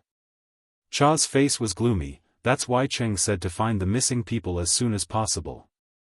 At least after seeing what those things did, as long as they were not eaten immediately, the missing people might still be alive. They seem to be hoarding food, but the winter is over. A slightly older warrior in the group said. Then, who are they going to feed these food to? The group fell into silence. Let's find the missing people first. Cha sighed. When Cha led Mai and the others to the first location of their hunting group, and met up with the leader of the hunting group, Cheng was applying medicine to the wounded. What happened? Were you attacked again? Cha hurried a few steps forward to check on the wounded. Fortunately, none of them are seriously injured. Cheng stood up and walked towards Mai. Finally, a smile appeared on his bitter face. You guys are finally here. Cheng glanced around, and his sight fell on Caesar, who was standing beside Xiaofan. I didn't expect that we would have to rely on him this time. While the two hunting group leaders were exchanging information, Xiaofan was observing the situation in the cave. The warriors in the hunting group, who were still in high spirits when they set off, were now all listless, probably because of the mysterious disappearance of their companions, and the possible big crisis. Everyone had injuries on their bodies.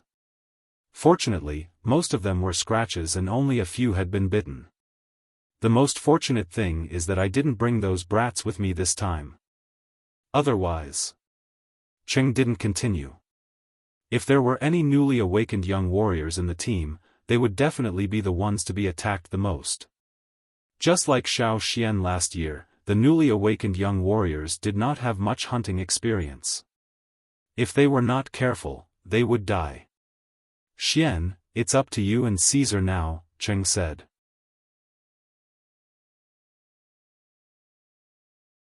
Chapter 116. There was still some time before nightfall. In order to find the missing people as soon as possible, the team leader immediately led Xiaofan out to have a look. I want to know, after they left the cave, did they go directly to the place where they fetched water? Cheng said to Xiaofan. Although he knew that the missing people went to fetch water, Cheng still wanted to ask Caesar for help to make sure. Okay. Xiaofan answered. When they were in the cave, Xiaofan asked someone to bring the items used by the missing people, and let Caesar smell them. Therefore, Caesar remembered the scents of the 3 missing people.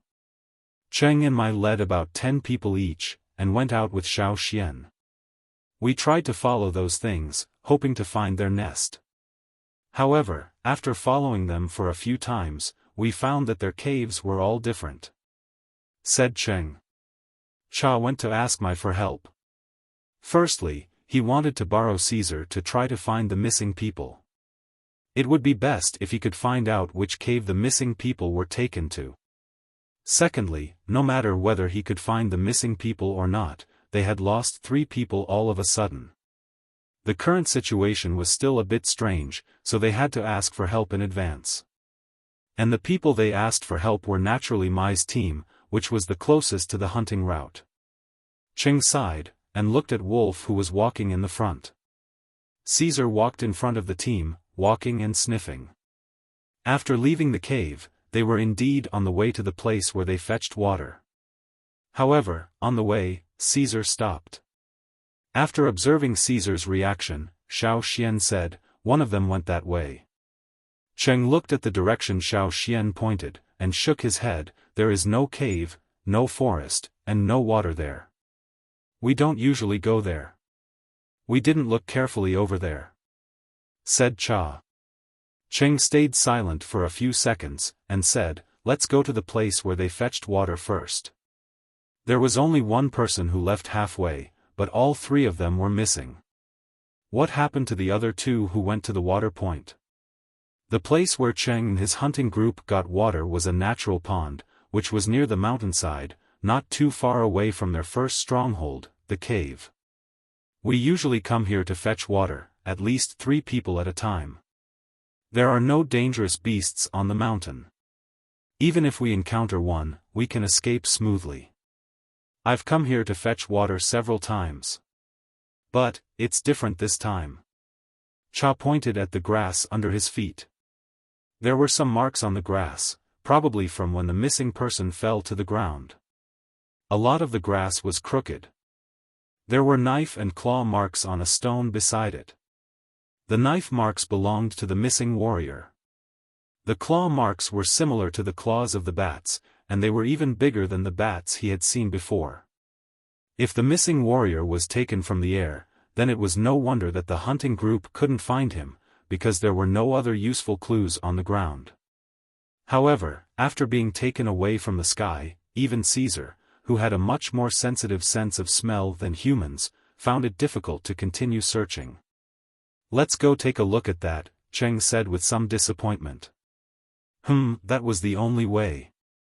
The group turned back, and returned to the place where the three warriors separated. Here, one warrior had left. Caesar carefully identified the smell, and led the group to walk. At first, they were only at the mountainside, but then they walked up the mountain. "I remember that there are a lot of rocks in that area, and it's not easy to walk. We only came here once a long time ago," said Cha. Cheng looked around, and said, "Sometimes, there are some mountain antelopes here. There's the smell of blood." Cha suddenly said. Not only Cha, but Mai and the others also smelled it. However, the wind was a bit messy here, so it was hard for them to identify it accurately. The group continued to follow Caesar, until they reached the side of the rock, where there was a dead body of a mountain antelope. There were many bite wounds on the body of the mountain antelope. Judging from the marks, they were caused by those giant bats. There were blood stains on the ground, but not much. Most of the blood was sucked up by those bats. If they hadn't followed Caesar here, it would have been very difficult for the hunting group to find this place. After all, they rarely came here before, and they would never have thought that the person who went to fetch water would come here. "He must have heard the noise, so he followed us here," said Cha. The one who followed them here was the strongest one among the three who went to fetch water.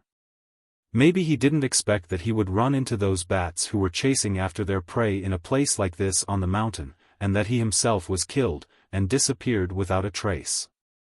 "The food that has been eaten won't be taken away." "The food that has been taken away hasn't been eaten yet," said Mai. "It was better to disappear than to find a dead body. At least there was a chance that the person was still alive." The group turned their eyes to Caesar, and saw that Caesar was sniffing the ground nearby. Then, he walked towards one direction for a while, and sniffed the ground again. After that, he looked at Xiaofan. "It seems that Caesar has found something," said Xiaofan. "Is there something on the ground?" Cha walked over quickly, and dipped his finger in some dirt in front of Caesar. He put it under his nose and sniffed carefully. He frowned, because there was indeed a smell. "What is this smell?" "Probably, it's those things, urine." Xiaofan gave his guess. "Their urine?" "Yes.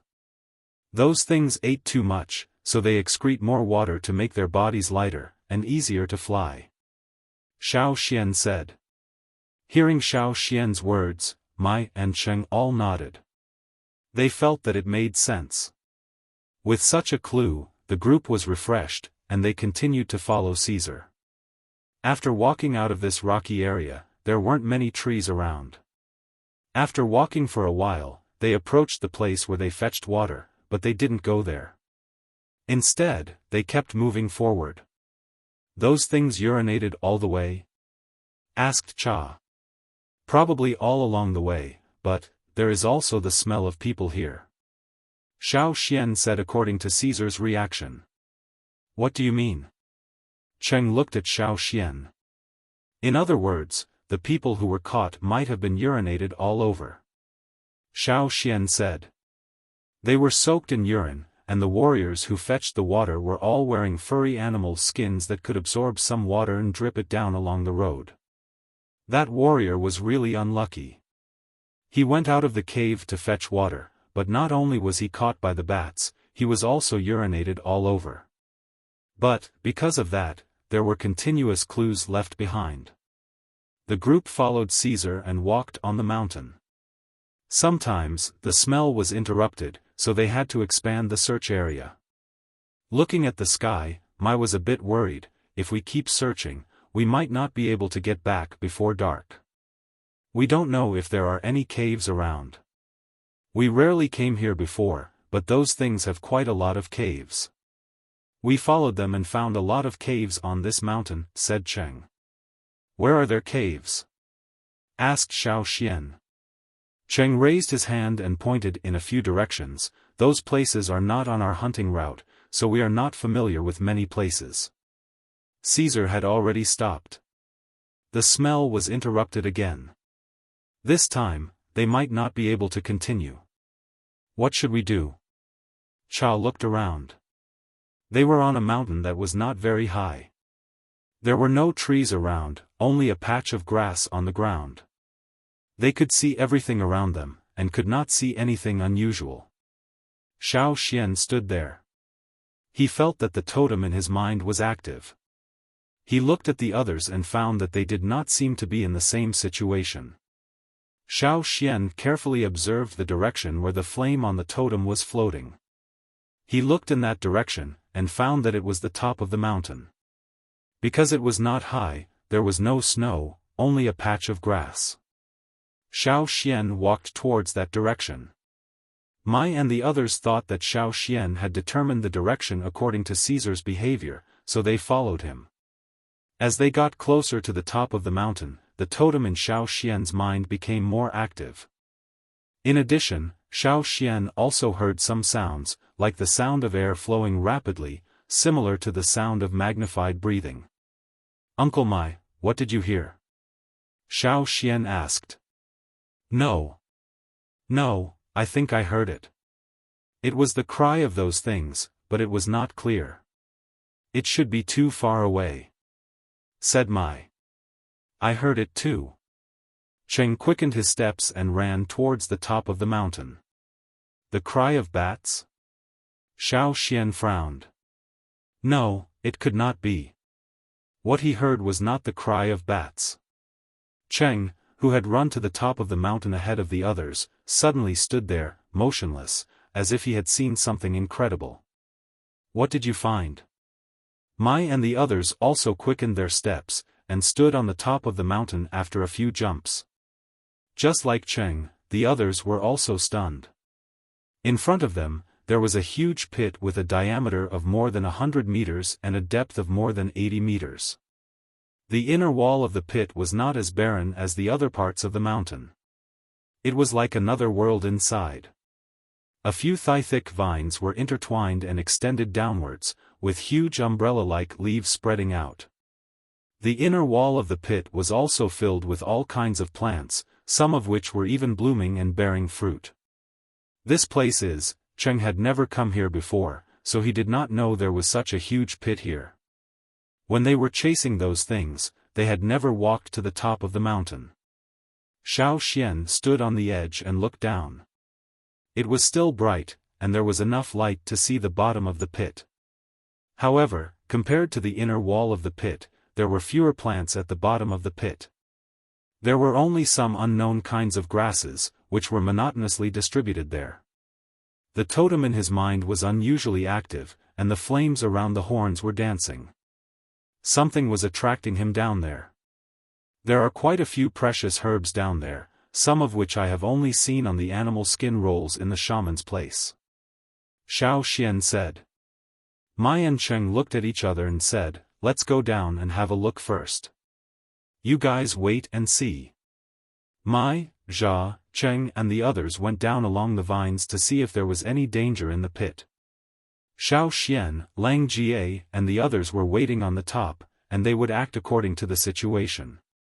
Just like what Xiaofan had said, there were many herbs growing well in the pit. Some of them were the ones they used to resist the bat's poison. There were quite a lot of them, which was a pleasant surprise for the hunting team. After looking around, Cheng made a gesture to the people above, indicating that they could come down, but they had to be careful, because there were still unknown dangers. There were some thorns on the vines, so they were not slippery. It was a good thing for everyone, because it made it easier for them to move. Xiaofan went down with the others, leaving only Caesar above. There were many medicinal plants around the inner wall of the pit, so they cut down the ones they knew that could be used in emergencies first. Xiaofan did not pay attention to the rare plants around first. After landing at the bottom of the pit, he felt that the flames on his totem seemed to be excited. He looked down at his feet. It was a field of bat shit.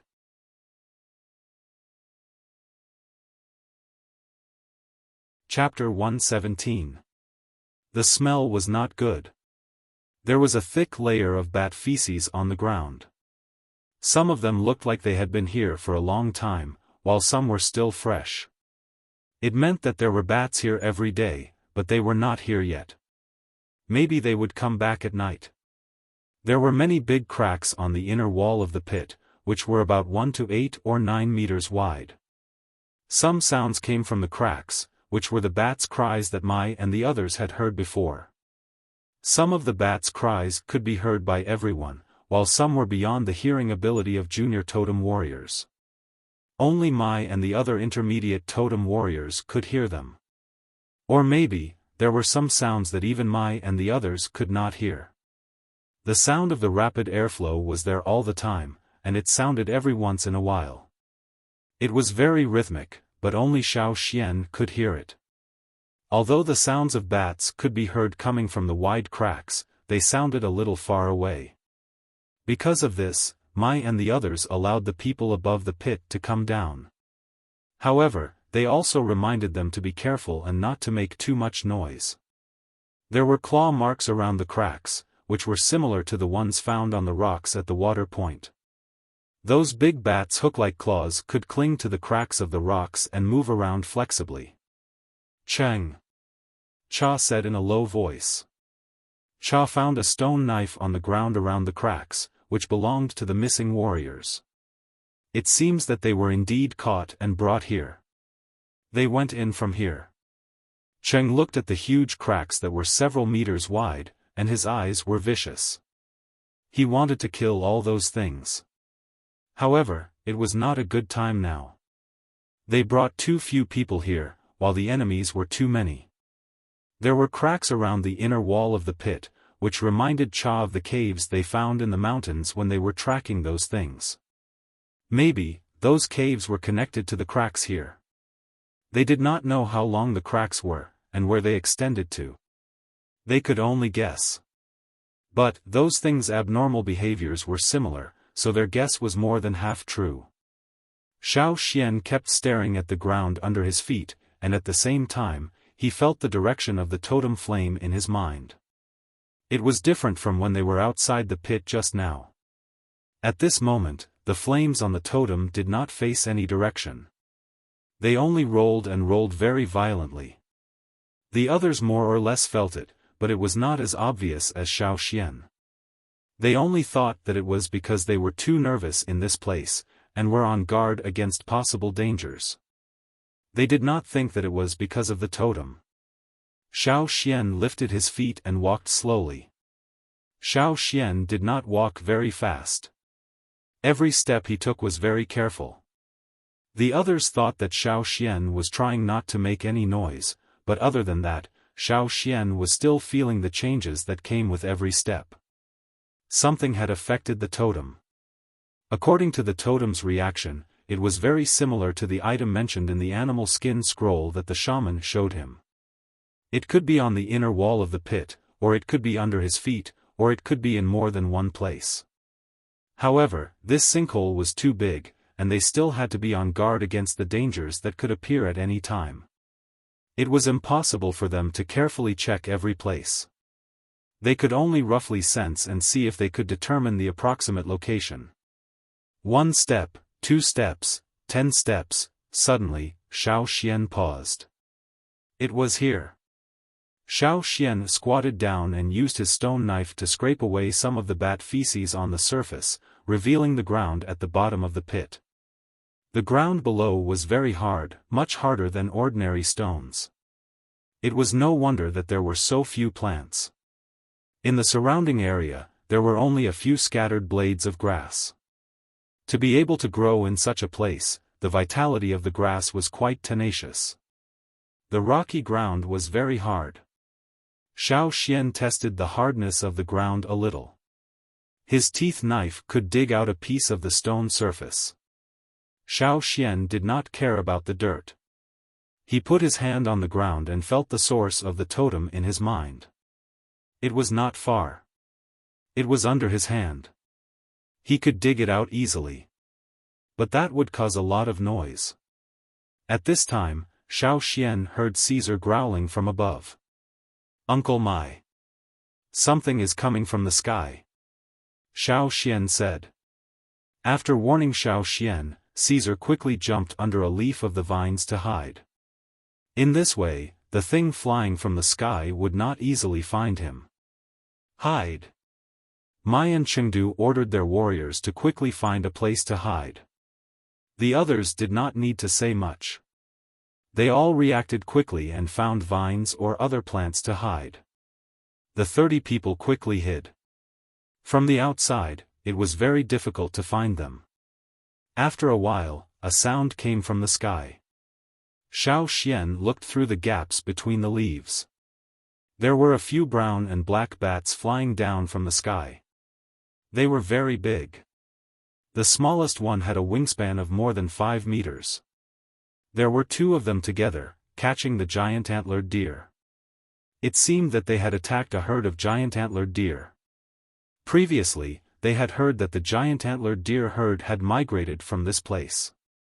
But they did not know whether these bats had attacked another herd of giant antlered deer or had directly chased and killed the one that had migrated. After flying down from above, they came to a wide stone gap. The bats flew in with their prey. One by one, they disappeared into the dark stone gap. However, during the whole process, a dark brown bat with much thicker fur stopped outside the stone gap and looked into the pit. Compared to their vision, their sense of smell and hearing were actually more powerful. It did not see anything unusual, but it smelled something different. It opened its mouth, revealing sharp blade-like teeth. Its specialized nose moved, making sounds that most people could not hear. Then it suddenly used its strength to push off the stone wall, spread its wings, and flew like a gust of wind. Among the people who came over, the one who was hiding closest to it was there. They had been discovered. The people hiding there had to pick up their spears to defend themselves. This also meant that they could no longer hide here. They had to leave as soon as possible. The number of bats here was much greater than theirs. "Go!" Cheng shouted in a low voice, indicating that everyone should leave quickly. Once these bats found people, they would call for other partners. Soon, more bats would fly over. Now that they were few in number, they had to leave quickly. Xiaofan ran to the place where he had just dug. His arms gathered strength, and he waved his stone knife. The knife flashed, and in a short moment, he had slashed several times. Bang! Bang! Stone chips flew everywhere. The thing below was also dug out. Holding it tightly in his hand, Xiaofan did not care about anything else. He quickly stepped on the ground and retreated. He did not care about how much bat feces was on his trousers. He ran to the side of the vines and climbed up along the vines like an agile monkey. Just now, when Xiaofan was digging, Mai heard the sound and looked over. What he saw made him so angry that smoke almost came out of his head. What the hell was wrong with Xian? Even if it was a rare herb, it was more important than his life. Instead of running for his life, he was digging. Fortunately, Xiaoxian's movements were fast. From digging to escaping along the vines, it took less than a breath's time. He did not fall behind the others. After getting out of the pit, Cheng led the others and ran towards the cave of the first stronghold. "Get out of here!" A sharp cry came from the giant pit. Everyone heard it. When they looked back, they could not help but feel numb. In the sky above the giant pit, large bats were flapping their wings, and more were flying out. They were densely packed. They sped up and began to run for their lives. This time, they did not go up the mountain. There were not many trees on the mountain, so they might as well go down the mountain. There, they could lure some ferocious beasts to block the bats. Compared to the bats, they felt that the ferocious beasts in the forest were much more adorable. Of course, the species of ferocious beasts also depended on the species. If the ferocious beasts were the kind that would not cause trouble for the bats, but would hinder their escape, then they would be courting death. The bats chased them for a while. The hunting group was hiding and attracting the ferocious beasts to cause trouble. So they gave up and did not continue the chase. Even if they did not see the bats chasing after them, they did not stop until they reached the hunting area that they were familiar with. Then they slowed down. Here, they needed to slow down and make sure that there were no bats following them. Otherwise, if the bats followed them to the cave of the first stronghold, then they would be in trouble. How is it? Mai looked at Cheng, Cha and the others who were carefully observing the surroundings. They did not follow us. Cheng answered. Then he looked at Caesar. Judging from the wolf's reaction, he did not seem to be in big trouble. Only then did everyone take a long breath. After counting the number of people and making sure no one was missing, Mai felt a little relieved. However, when he saw Xiaoxian, his anger was ignited again. Mai strode over and grabbed Xiaoxian's animal skin coat, and said angrily, "Do you want to die? What are you digging for? Do you know you were almost caught and eaten by them? I should have let you stay outside." It was rare for Mai to be so angry. He treated Xiaoxian as his own junior. When Xiaoxian had an accident last year, he regretted not paying more attention to him. Fortunately, Xiaoxian was safe and sound. But today, Xiaoxian, who had been behaving well and obeying orders, actually did something like that. Under such an emergency situation, what was worth taking such a risk? Cha sat on the ground and panted. He shook his head and thought, luckily he is not from my team, or I would definitely beat him up. Xiaoxian, who was lifted up by Mai's coat, was also stunned. He had never seen Mai so angry since the first day he joined the hunting group. However, Mai was doing this for his own good. He was not scolding him, but just caring about him. Lang Jie wanted to say something to comfort Mai, but as soon as he took a step forward, he was stared at by Mai. He smiled embarrassedly and did not dare to move forward. "What are you doing this for? What did you dig up? Take it out." If it were not for the situation, Mai would have roared out loud. "Sorry, I was too impulsive."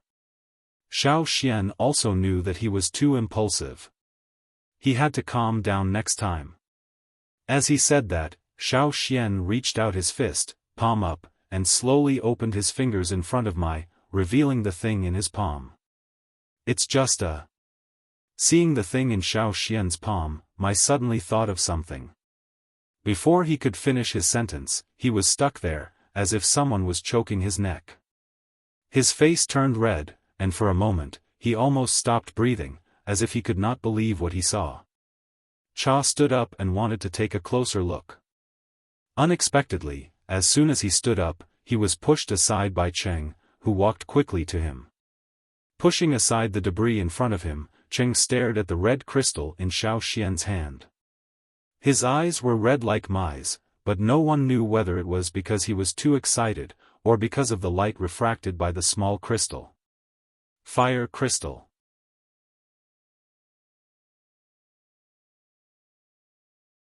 Chapter 118. Is it a fire crystal? Cheng's voice trembled uncontrollably, unable to calm down. Mai slowly put down Xiaoxian and looked at the red crystal in Xiaoxian's hand. He wanted to reach out and take a look, but he was hesitant about something. Xiaoxian reached out his hand and flipped his palm, letting the crystal fall. Mai was afraid that he would be too slow, so he hurriedly caught it. He held it in his hand as if he was holding a treasure. He was nervous, excited, and in disbelief. All kinds of emotions were boiling and chaotic at the moment. He couldn't tell what he was feeling.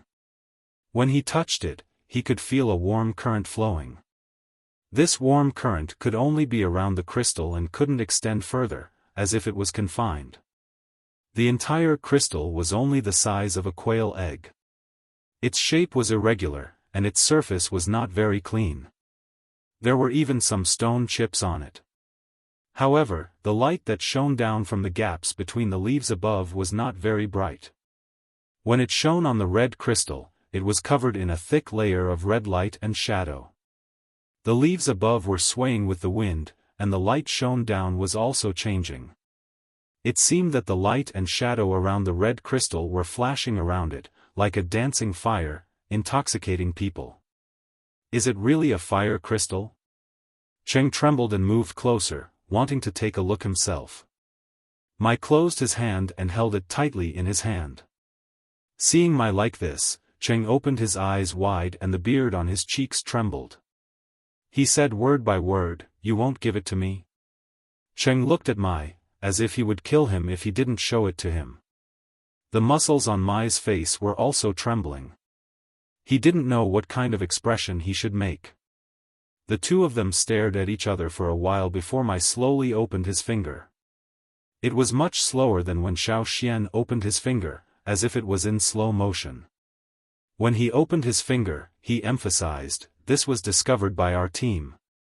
Cheng automatically omitted Mai's "Our team found it" and took the red crystal from Mai's hand. It wasn't as cold as the other stones. Instead, it was warm. The fire crystal. It's really the fire crystal. Cheng held it in his hand and didn't want to return it.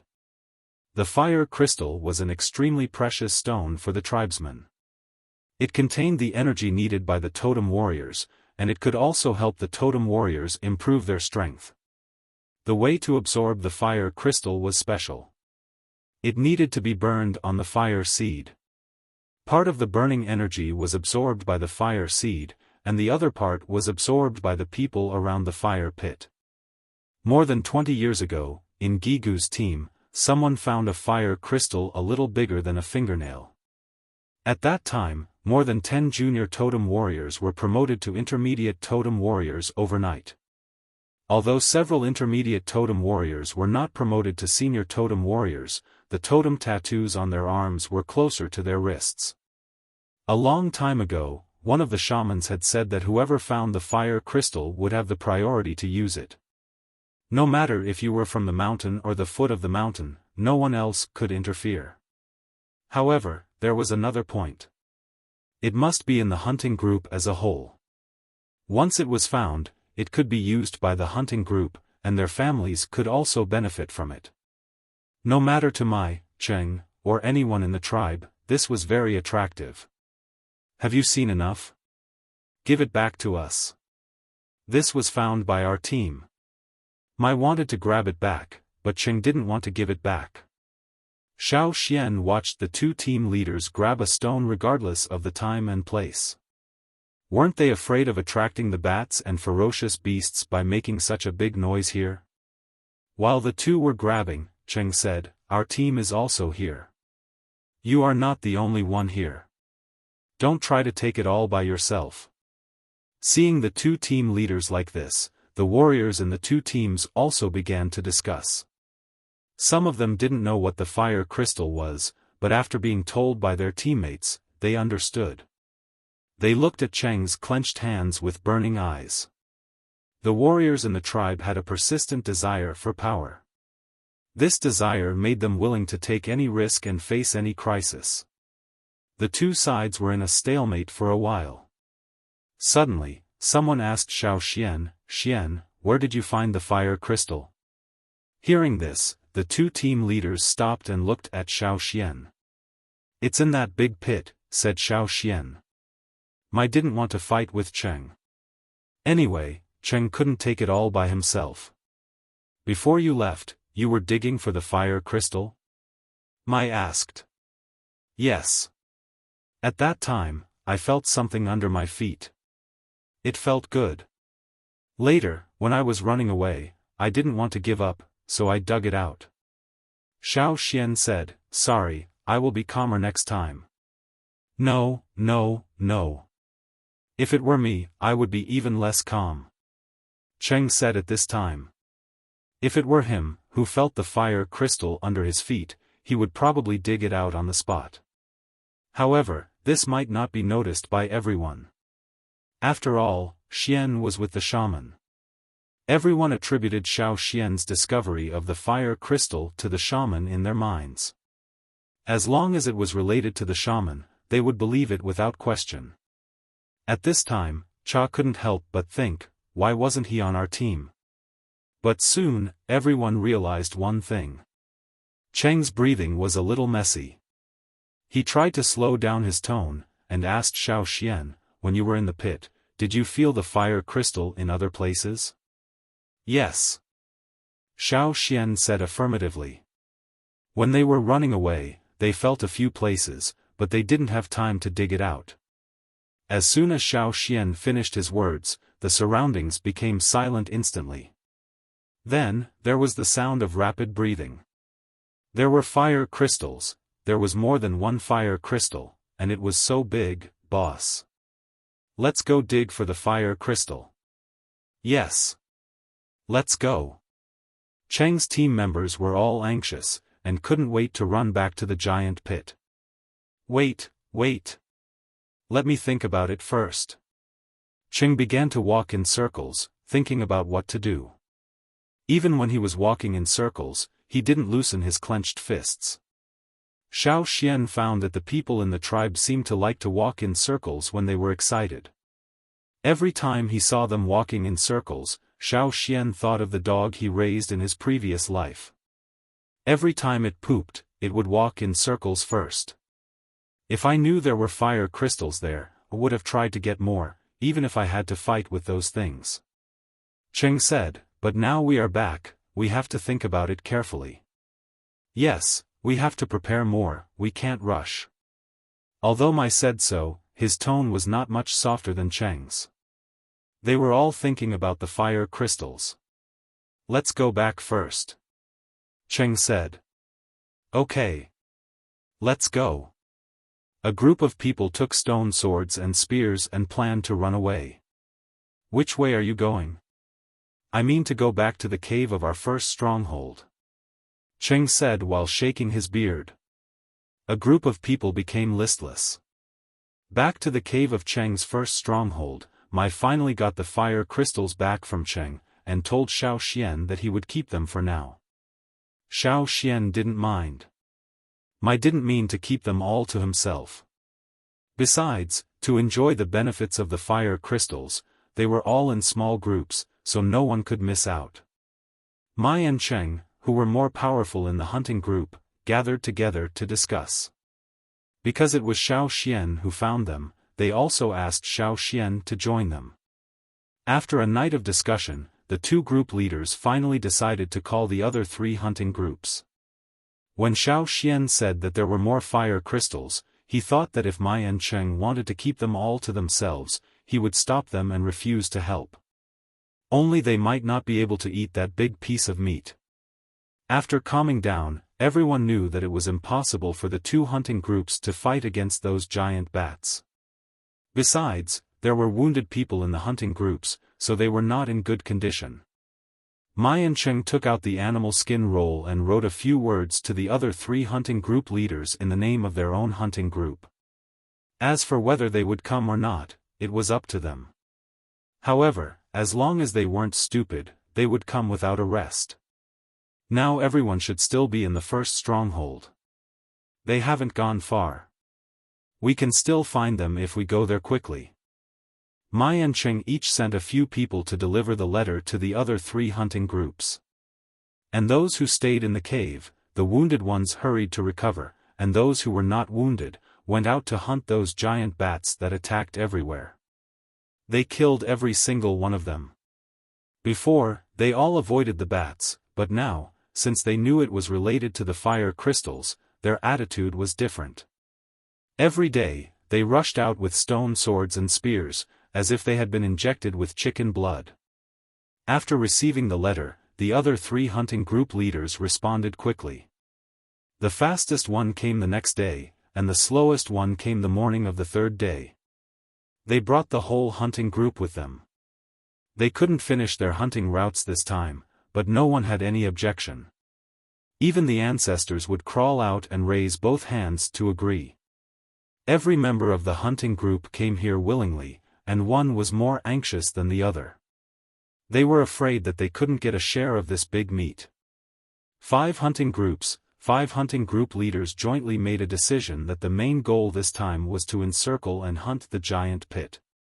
Before that, they had to figure out the countermeasures.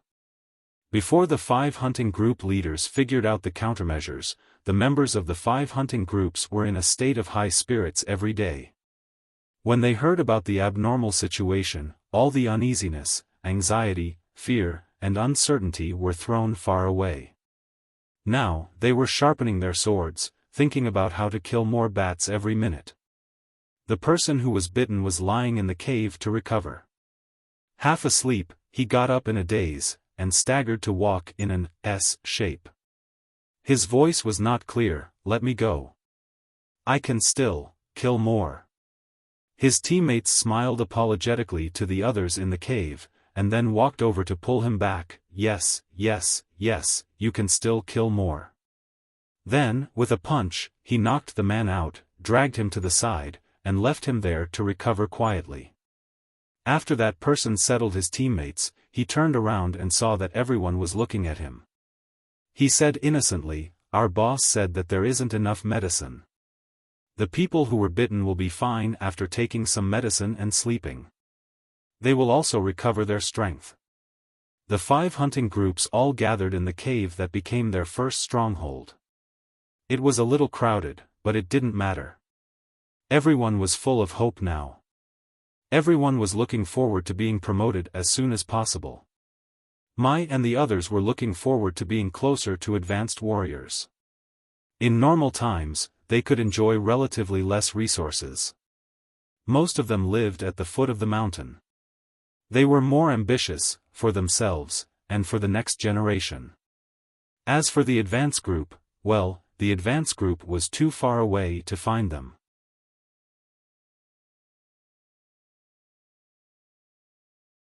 Chapter 119. Every day, the 5 teams would send people to the mountain where the giant pit was located to investigate the situation. However, there was still no news about the 3 people who had been captured.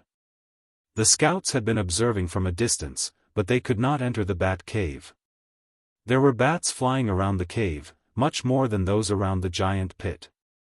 7 days had passed, and according to everyone's judgment, the chances of the 3 people still alive were very small. However, because it was related to the fire crystals, and now it was a joint effort of the 5 teams, they could not act rashly without preparation. In that case, they would lose not only 3 people, but also 3 teams. However, many prey were caught in the cave, but nothing was thrown out. A man who had just returned from his investigation said, "Those bats would not take away the prey they had eaten outside, nor would they finish it. Most of the time, they preferred fresh blood. Once the blood ran out, they would lose interest in the prey." During these 7 days, Xiaofan went to the giant pit again, accompanied by the top warriors of the 5 teams. This time, he was more careful. Xiaofan carefully checked several places. Only one was close to the surface, and the other places needed to be dug deeper. The fire crystals closest to the surface were dug out, and of course, those big bats in the stone crevices were alarmed, and chased for some distance. But strangely, last time, they chased for a long distance. If the hunting team had not caused some trouble, they would not have been able to get rid of them. But this time, Xiaofan found that those bats gave up earlier, and stopped chasing after a short distance. It seemed that for them, the hunting team was just a small matter, and they did not need to worry about it. It was speculated that the bats had slowly gathered in the mountain where the giant pit was located, and all the bats in this area had gone there. Fortunately, most of them were not very intelligent, and could only be regarded as fierce beasts. Xiaofan wanted to make some big nets to catch the bats, but he did not have suitable materials to make them, so he gave up. With those bats' sharp claws and razor-like teeth, they could easily break vines and grass nets. In the end, the 5 leaders decided to smoke them out. There were less than 200 people in the 5 small teams, but there were thousands of large bats in the mountain. Moreover, according to the information from the observers, there were still more bats joining in. Fortunately, not every one of them was the same size as the ones they encountered in the sinkhole that day. Many of them were about the same size as the one that attacked Caesar. He could deal with one by one, but if there were too many of them, it would still be troublesome. Now, the goal of the hunting team was to dig out the fire crystals, find the missing people, and try their best to avoid direct confrontations with those bats. No matter which one it was, the bats had to be chased away first. Smoking was undoubtedly a good idea. For the people in the hunting group, they would often use some smoky plants during hunting, for example, to get rid of insects, to repel wild beasts, and so on. This time, everyone decided to try using the smoke method first. Smoke plants had to be carefully selected. If they didn't smoke the bats, they would smoke their own people to death. That would be bad for their teammates. The 5 small team leaders compared several plants that were often used for smoking, and selected the one with the most obvious effect. Those things seemed to hate the smell very much. I threw a small ball at them yesterday, and they ran away directly. Lang Jie said proudly. Yesterday, Lang Jie encountered a few bats that were hunting. They were about to succeed, but Lang Jie threw a smoking ball of grass at them, and it fell right next to the prey. The prey had already lost its ability to move, and could not run away. Those bats, who were eager to enjoy the delicious meal, screamed and flapped their wings to leave after the smoke from the grass ball dispersed. They were very displeased with the smell of the grass ball. That's great. In this way, we have a higher chance of success. Mai said. In addition to choosing the smoky plants, they also had to prepare some herbs, in case they were bitten and fainted, or got smoky. They didn't hate the smell of the smoky grass, but it was unbearable after a long time. At Xiaofan's suggestion, people in the hunting group weaved a kind of refreshing rattan grass into masks. They would wear the masks when they entered the cave. The refreshing smell of the rattan grass could make people more awake after being smothered by the smoke. "Boss, when can we set off?" someone in the cave asked. Now they had to fight for the food they ate every day from those bats. In the surrounding area, many wild animals and ferocious beasts had left, so it was difficult to find suitable food. They also had to guard against the bats. Soon, Cheng said. Stone tools, herbs, and other necessary items were all prepared. It was time to start. Xiaofan sat on the side, listening to them talking about the upcoming action. He looked at his hand. In his hand, there was a small piece of red crystal, which was dug out when they went to the giant pit for the second time. There were 2 small pieces of fire crystal near the surface. One was taken away by Cheng for safekeeping, and the smaller one was kept by Xiaofan. This small piece of fire crystal was a little bigger than a grain of rice, and much smaller than the one they dug out the first time. Therefore, the other leaders didn't show any objection to Xiaofan keeping this piece of fire crystal. In their opinion, the giant pit was the most important thing. Feeling the warm current from his hand, Xiaofan was very confused. Mai and the others had said that the energy in the fire crystal could only be absorbed after the fire seed was burned. However, since the first time he held the fire crystal, Xiaofan had absorbed a little energy from it. It was not much, but it was obvious. This time, he wanted to keep one for himself, just to make sure. In the sea of consciousness, he could see traces of red lines gathering on the totem and merging with it. Even though this piece of fire crystal was small, the energy it contained was far beyond Xiaofan's expectation. If he used another vision ability in his body, Xiaofan could see that the fire crystal in his hand was burning, and the red energy released by the burning made a curve in the air, and then drilled into his palm, arm, or other parts of his body, and finally gathered in the totem. 2 days later, the 5 hunting groups started to move. The assigned work had been done, and everyone was in charge of their own duties. Xiaofan followed Mai and the others to a bat cave. At first, they planned to enter directly from the gap in the giant pit, but after some discussion, they decided against it. It was difficult to hide in the giant pit, and the bats were much larger there, so they could be easily discovered. Compared to that, the bat caves in other parts of the mountain were much easier to deal with. The bats there were easier to deal with, and there were places for them to hide. The gap in the mountain should be connected to the other caves. Let's go in from one of them first, Mai said to his men. Everyone was wearing masks made of vines. It was not very comfortable, but it was useful. The cool smell of the vines calmed them down a lot. Looking at the direction of the wind, Mike signaled everyone to start moving. Some of them hid in the grass, and covered their bodies with grass. Others brought the smoke grass, and approached the cave. They were holding some thin and long spears in their hands, all made of wood, with bundles of smoke grass tied to the spearheads. They lit the fire, and when the fire was almost done, they put it out. Suddenly, thick smoke rose from the spearheads. Shoot! The thin and long spears were thrown out like arrows, flying towards the bat cave in front of them.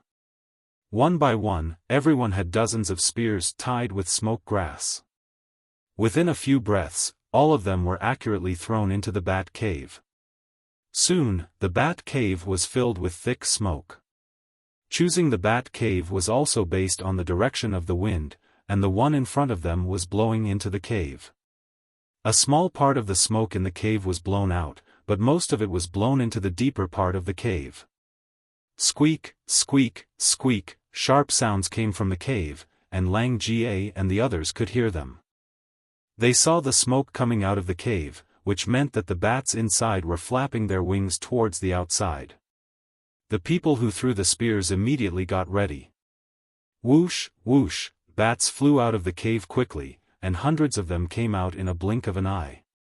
The bats that were forced out of the cave were flying around outside, and some of them were screaming angrily. They looked around and saw a group of people standing there. Squeak, sharp screams were heard, and a group of bats that were forced out of the cave flew towards the people who threw the spears. Run! The people who threw the spears were the fastest in the hunting team. They ran away as soon as they saw the bats coming. In the direction they were running, there was a gray area. A former hunting group had been there once, and they knew that there was a group of giant spiders in the woods there. Plus, that gray area was not on their hunting route, so the hunting group would not go there on normal days. But now, they were going to use those giant spiders. They would lure the bats there, and let the bats fight with the giant spiders. When the bats left, the people hiding outside the cave came out and walked into the cave. They did not forget to throw some smoke grass at the entrance of the cave. According to common sense, the bats should be hiding in the cave on a sunny day like today, when the sun was shining brightly. But it was not the case. Some of the bats had gone out long ago. Some of them just went out, and some of them flew deeper into the cave.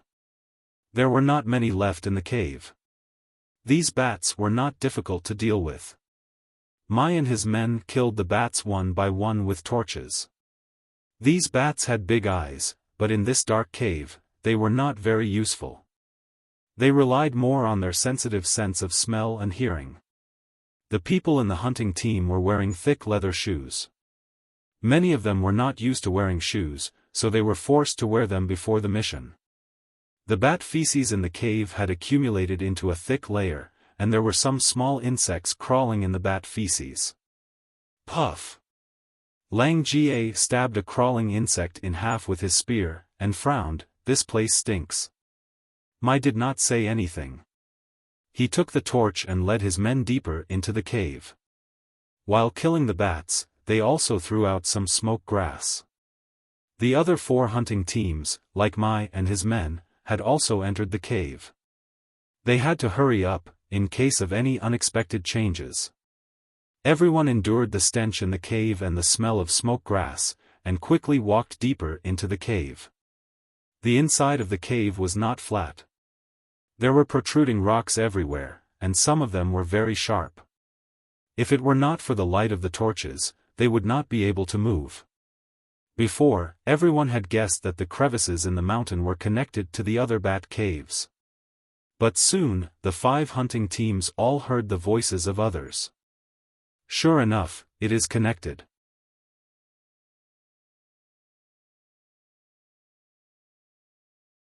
Chapter 120. After walking out of the caves, the 5 hunting groups gathered together.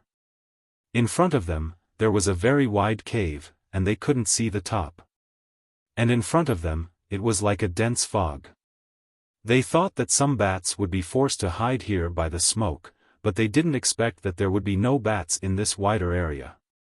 Maybe they ran to other caves, but it shouldn't be that there were no bats here. Why? What was so special about this place? They couldn't figure it out. How's it going on your side? Mai asked the other hunting group leaders. Not bad. Not many bats are left in the caves, and they are not hard to deal with. Same with our side. It seems that most of them are out. This was a good sign. Something is coming. Cha suddenly said. There were more than 5 bat caves outside, and there were other caves that also led to this place. Should we put out the torches? No, it's useless to put out the fire. Wait, there are only 2 coming. Cheng made a gesture to the others. The sound of flapping wings was very clear in the quiet cave. Soon, everyone heard the sound of bats flying out from another cave. Whoosh! Whoosh! Although they couldn't see the faces of the 2 bats clearly, they could tell where they were by their hearing. Mai and the others threw the long spears at the 2 bats as soon as they came out. Puff!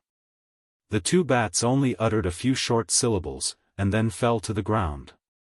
He asked the others to throw the smoke grass into the other caves, and then Cheng stepped forward to check on the bats and the prey they caught. The 2 bats had been pierced like hedgehogs, and the cow they caught was also affected, with a few spears on its body. But the cow was still alive, just unconscious. Just like the other prey, the bats only made them unconscious, but didn't kill them directly. Look at the direction they are flying, that way. Everyone looked at the direction Cheng was pointing at, but they couldn't see clearly even with the help of the torches. It was like a dense fog. Ah Cheng, will they? Cha looked at the foggy area in front of him and said. The prey caught by the bats was sent there, so were the 3 missing people in the hunting group sent there? Also, they came here to find out the reason for the bats' abnormal behavior. If they could figure it out, they could solve the problem from the root. Otherwise, they would have to risk being chased by the bats every time they needed to dig for the fire crystals. The reason for the bats' abnormal behavior was probably because of that. The 5 team leaders had once analyzed the situation and felt that the bats were probably preparing food for a leader. This phenomenon was common among many animals. This possibility was extremely high. If that was the case, they would do everything they could to kill that leader. Was the leader inside? If he killed their leader, would the bats disperse? Let's go and take a look. Be careful. Cheng warned everyone. As soon as they entered the area shrouded in fog, the torches in their hands became much smaller. The visibility was very low, and there was an extremely unpleasant smell in the surroundings, as if there was a heavy fog. Miasma? Xiaofan was puzzled. The smell that assailed their nostrils made them feel dizzy. It was not the stench of the bat cave, but a smell that made them dizzy. Fortunately, the smell of the rattan grass eased this feeling. Putting a piece of the herb into their mouths, the bitter taste of the herb made everyone feel refreshed. The sound of wings flapping could be heard again. This time, there were more of them. After all, the effects of the smoke grass were limited. There were more than 10 bats flying in from other caves, all of them with prey in their hands. Mai and the others had planned to kill them by throwing their spears, but unexpectedly, the bats did not attack the hunting team. They did not even look at them. Instead, they grabbed their prey and flew into the area shrouded in fog. Somewhere in the fog came the sound of a heavy object falling to the ground. Not long after, those bats flew out of the fog and flew back into the cave. Their leader must be in there, Cheng said in a low voice. The deeper they went, the smaller the flames of the torches became, as if they could not burn any longer. Due to the influence of the thick fog, even Mike could only see within 10 meters with a torch, not to mention the others. This place, before Cha could finish his words, he kicked something under his feet. His nerves tightened all of a sudden, and he was ready to fight.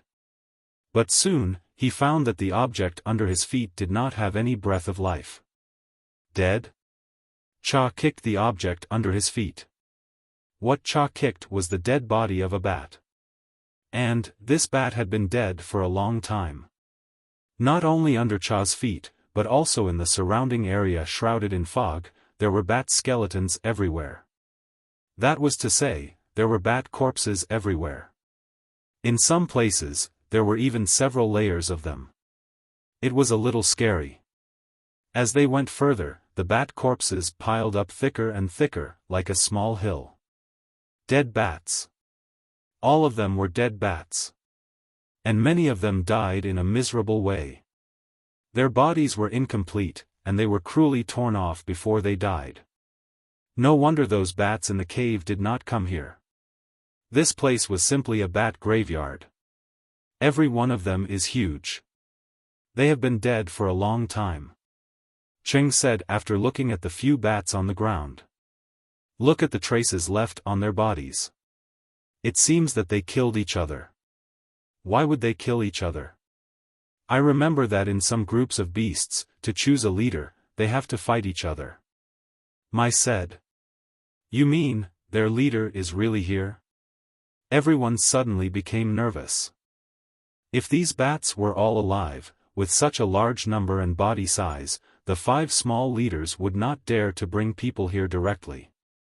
And with so many bats, what kind of ferocious beast would emerge as the winner? Even so, no one had any intention of retreating. In fact, when they were discussing with Mai and the others, Xiaofan had proposed to go back to the tribe to find reinforcements. After all, the hunting had just begun, and they were all in the first stronghold. It would be faster for them to find reinforcements than the advance group. Moreover, if they went back to the tribe, they could find more reinforcements, which would be safer. However, Xiaofan's proposal was rejected by the others. First, it was because of the competition between the 2 hunting groups. The 5 small leaders did not want the other hunting group to participate, and did not even want them to know the news. Second, the more people participated, the less each person would get. No one wanted that. Xiaofan's idea was that where there is life, there is hope. But the others thought that for the fire crystals, they would rather die. That was what the tribesmen thought. At first, Mai had scolded Xiaofan, what is more important than your life, but then everyone became extremely crazy. Xiaofan underestimated this kind of craziness. So when the 5 small leaders were discussing the plan, he knew that these people were really going to risk their lives. As they continued to move forward, they could still hear the bats carrying prey in the air. None of the bats cared about the people in the mist. They were minding their own business. Bang! Another sound of prey falling to the ground. The place where the prey fell was very close to the people in the hunting group. Wait! Cheng whispered. Breathing.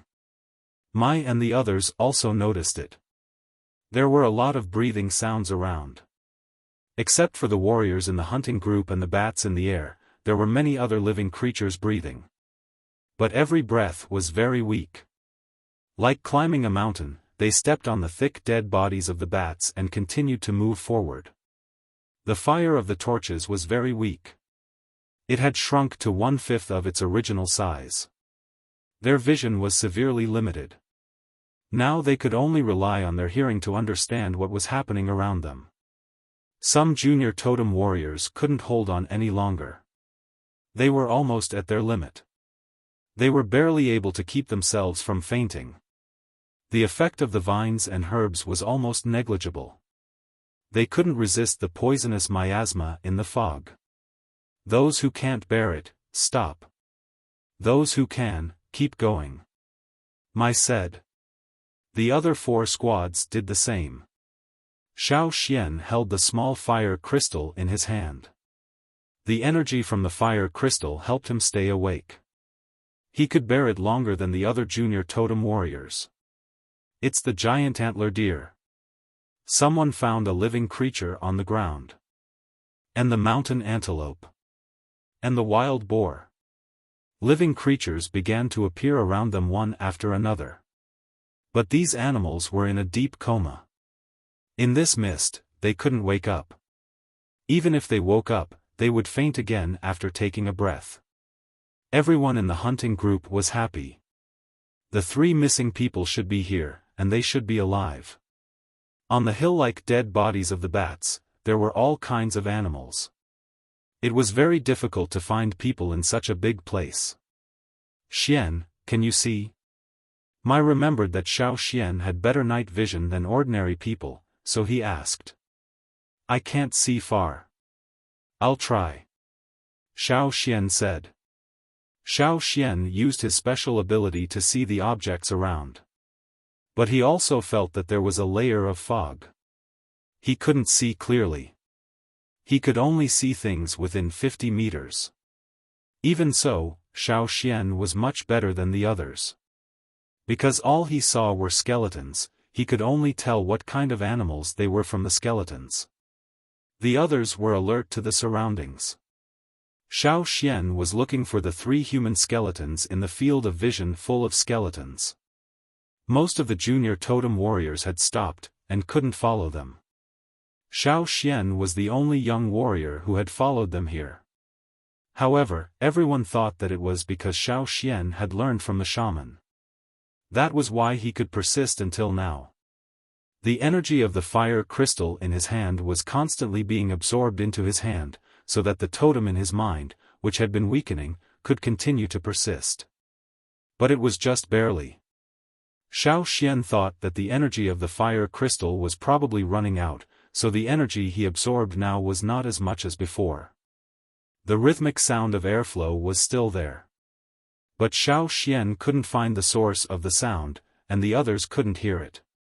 He glanced over a pile of skeletons, and finally fixed his eyes on a place that looked like a human. Found it. Xiaofan whispered. Cheng led the others to the place where Xiaofan pointed. They really saw the people on the ground. The 3 people were not far away, and they were still breathing. Although they found the 3 people, Xiaofan still felt uneasy. He always felt that there was something around. He lowered his head to look at the fire crystal in his hand. With just one glance, Xiaofan felt his scalp go numb. His hair stood on end, and a chill seeped into every bone in his body. In Xiaofan's hand, the red energy released by the burning fire crystal didn't all enter Xiaofan's body as usual. Some of it floated behind Xiaofan.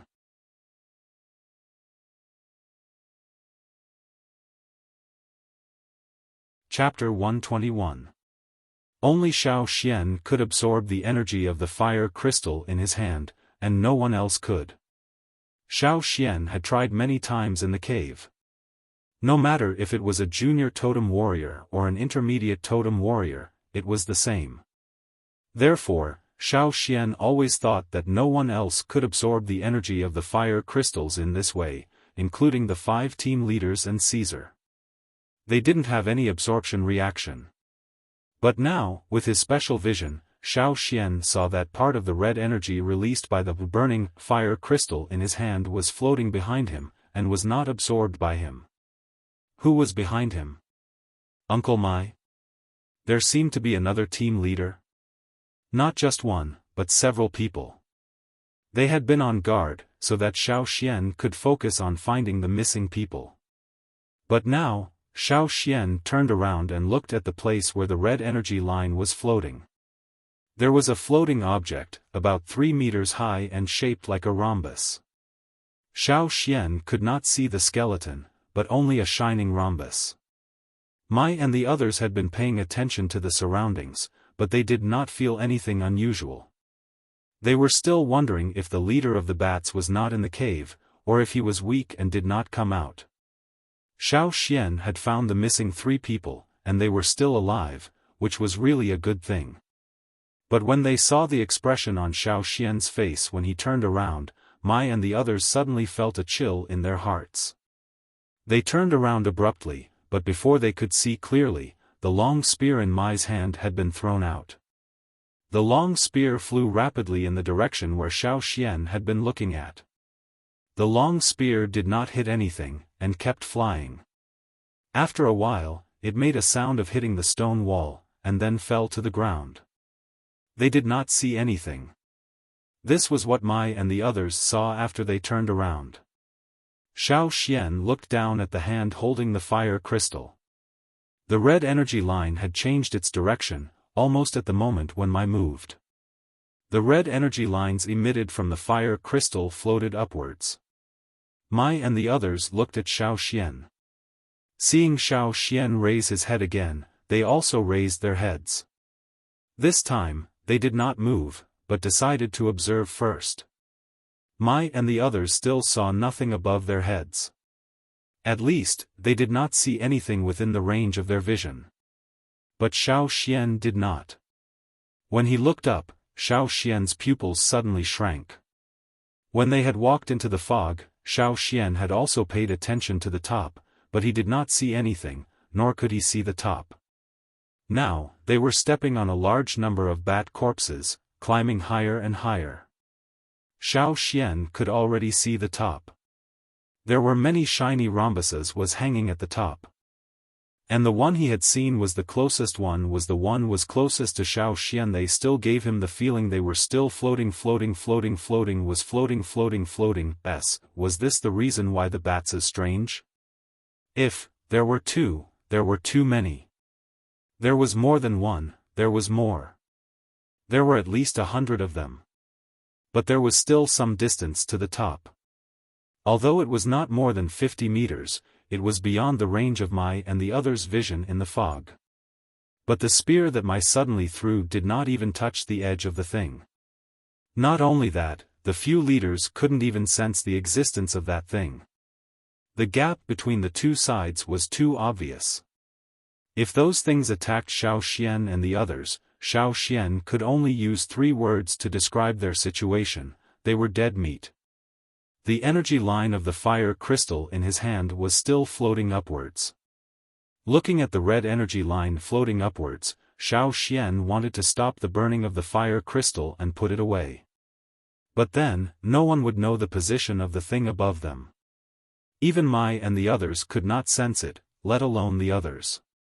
Uncle Mai. Xiaoxian felt it was difficult to speak. Xian, what did you see? Mai had a bad feeling.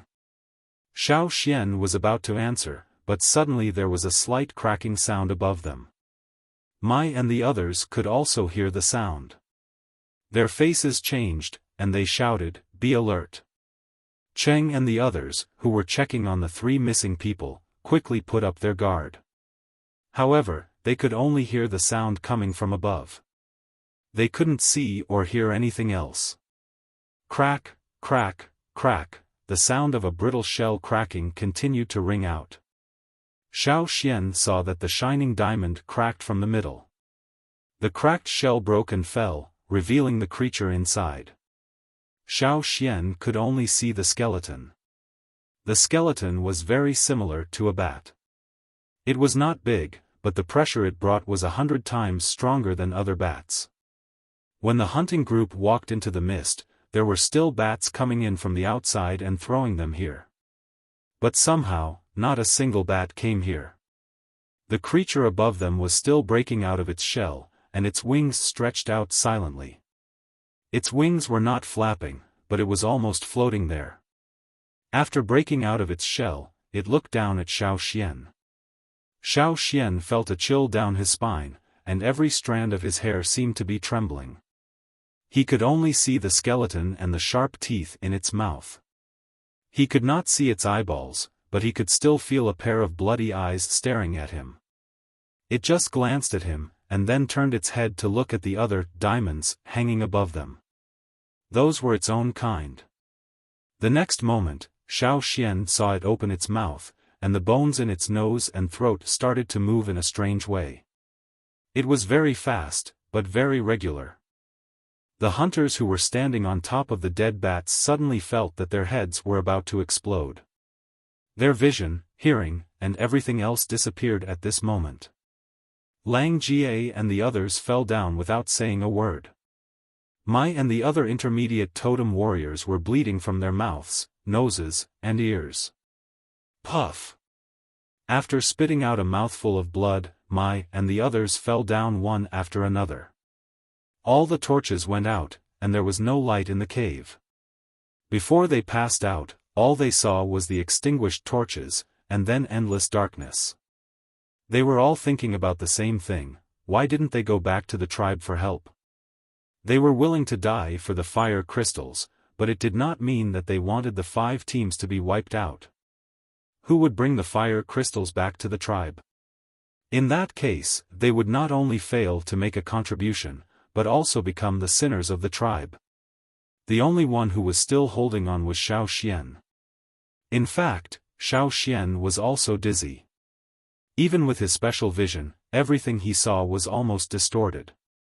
What helped him to hold on was the fire crystal in his hand.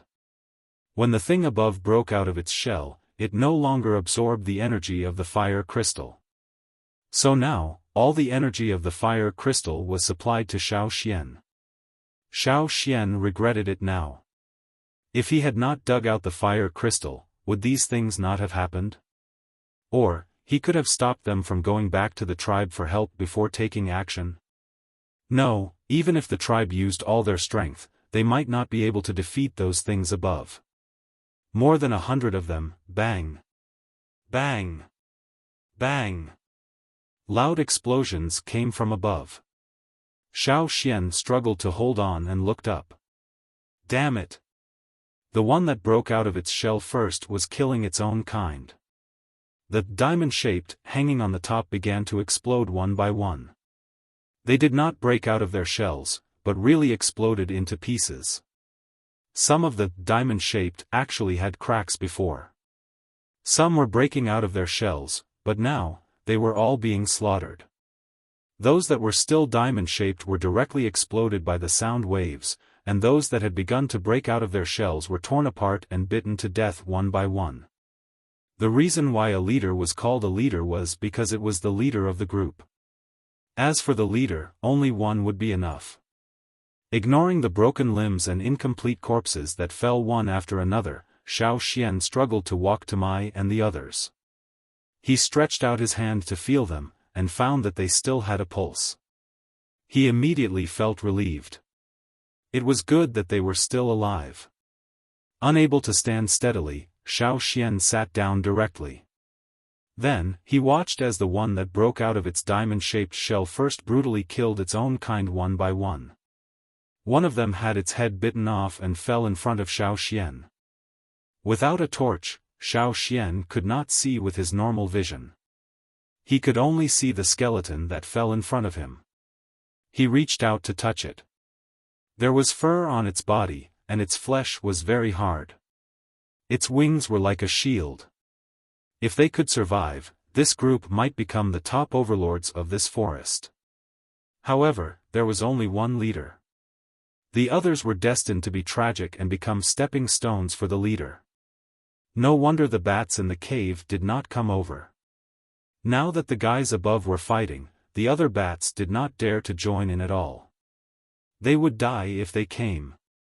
There were countless bat corpses piled up here.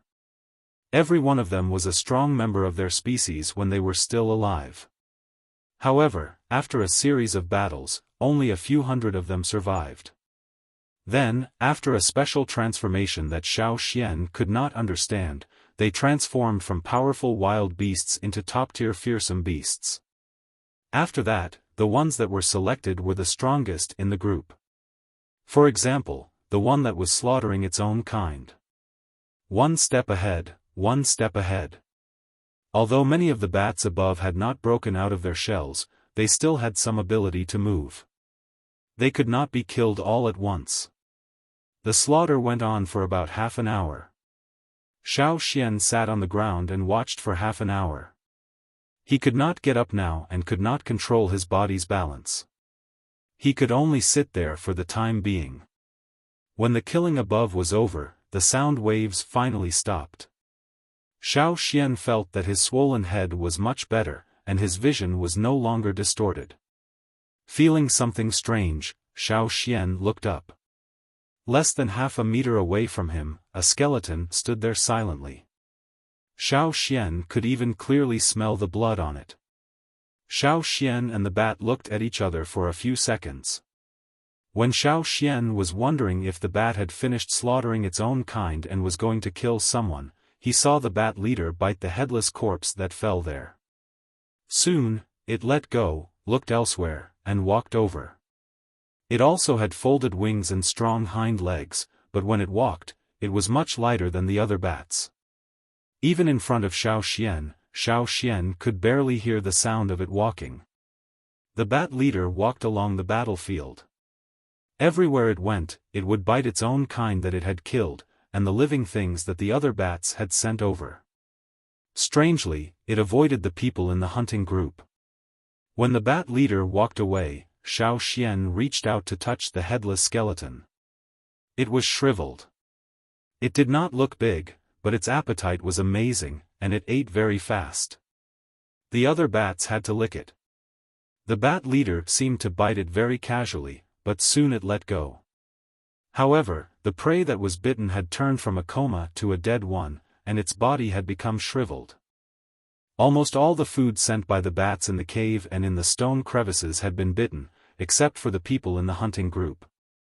Looking at it eating, Xiaofan had a feeling that the last winner of the battle was disdaining the food it had just eaten.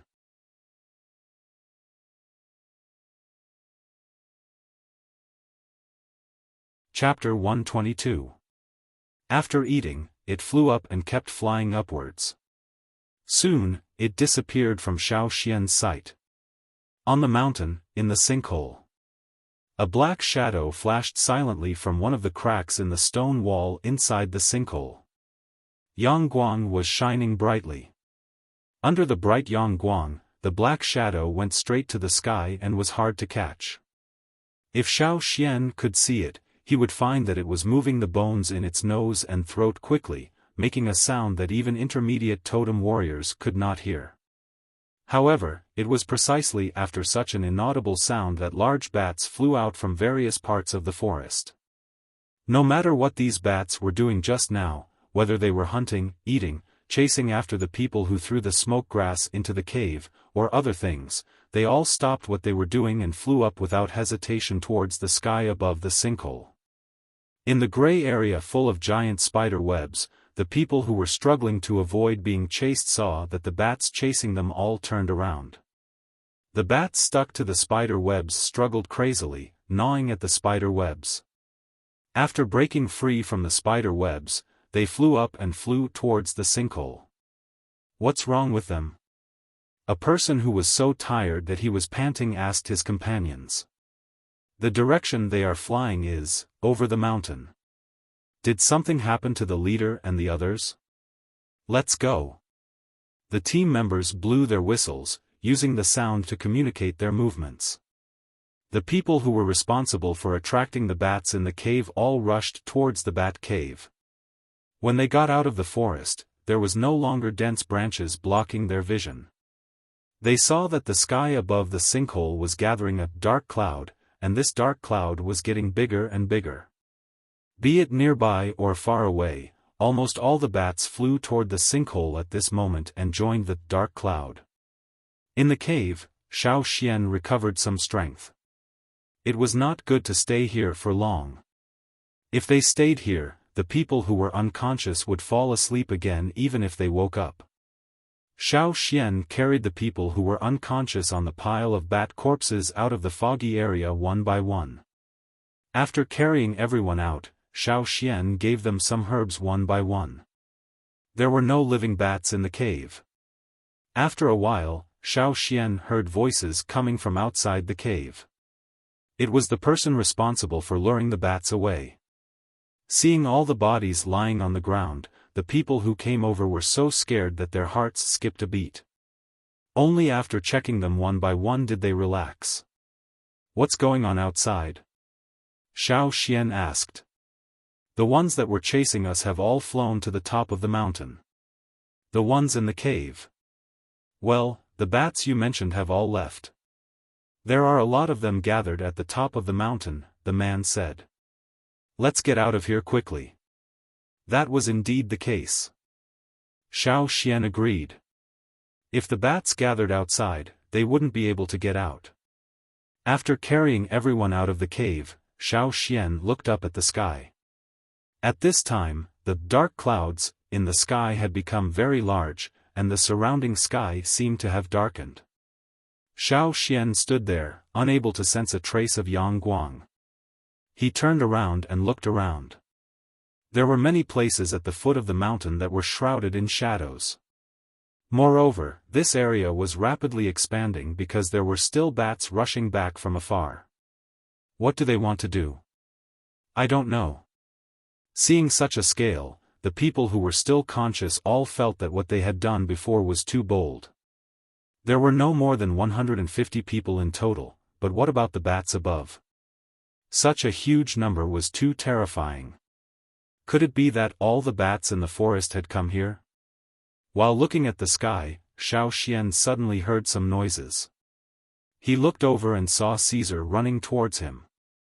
When the 5 hunting groups were on the mission, Xiaofan didn't let Caesar join them.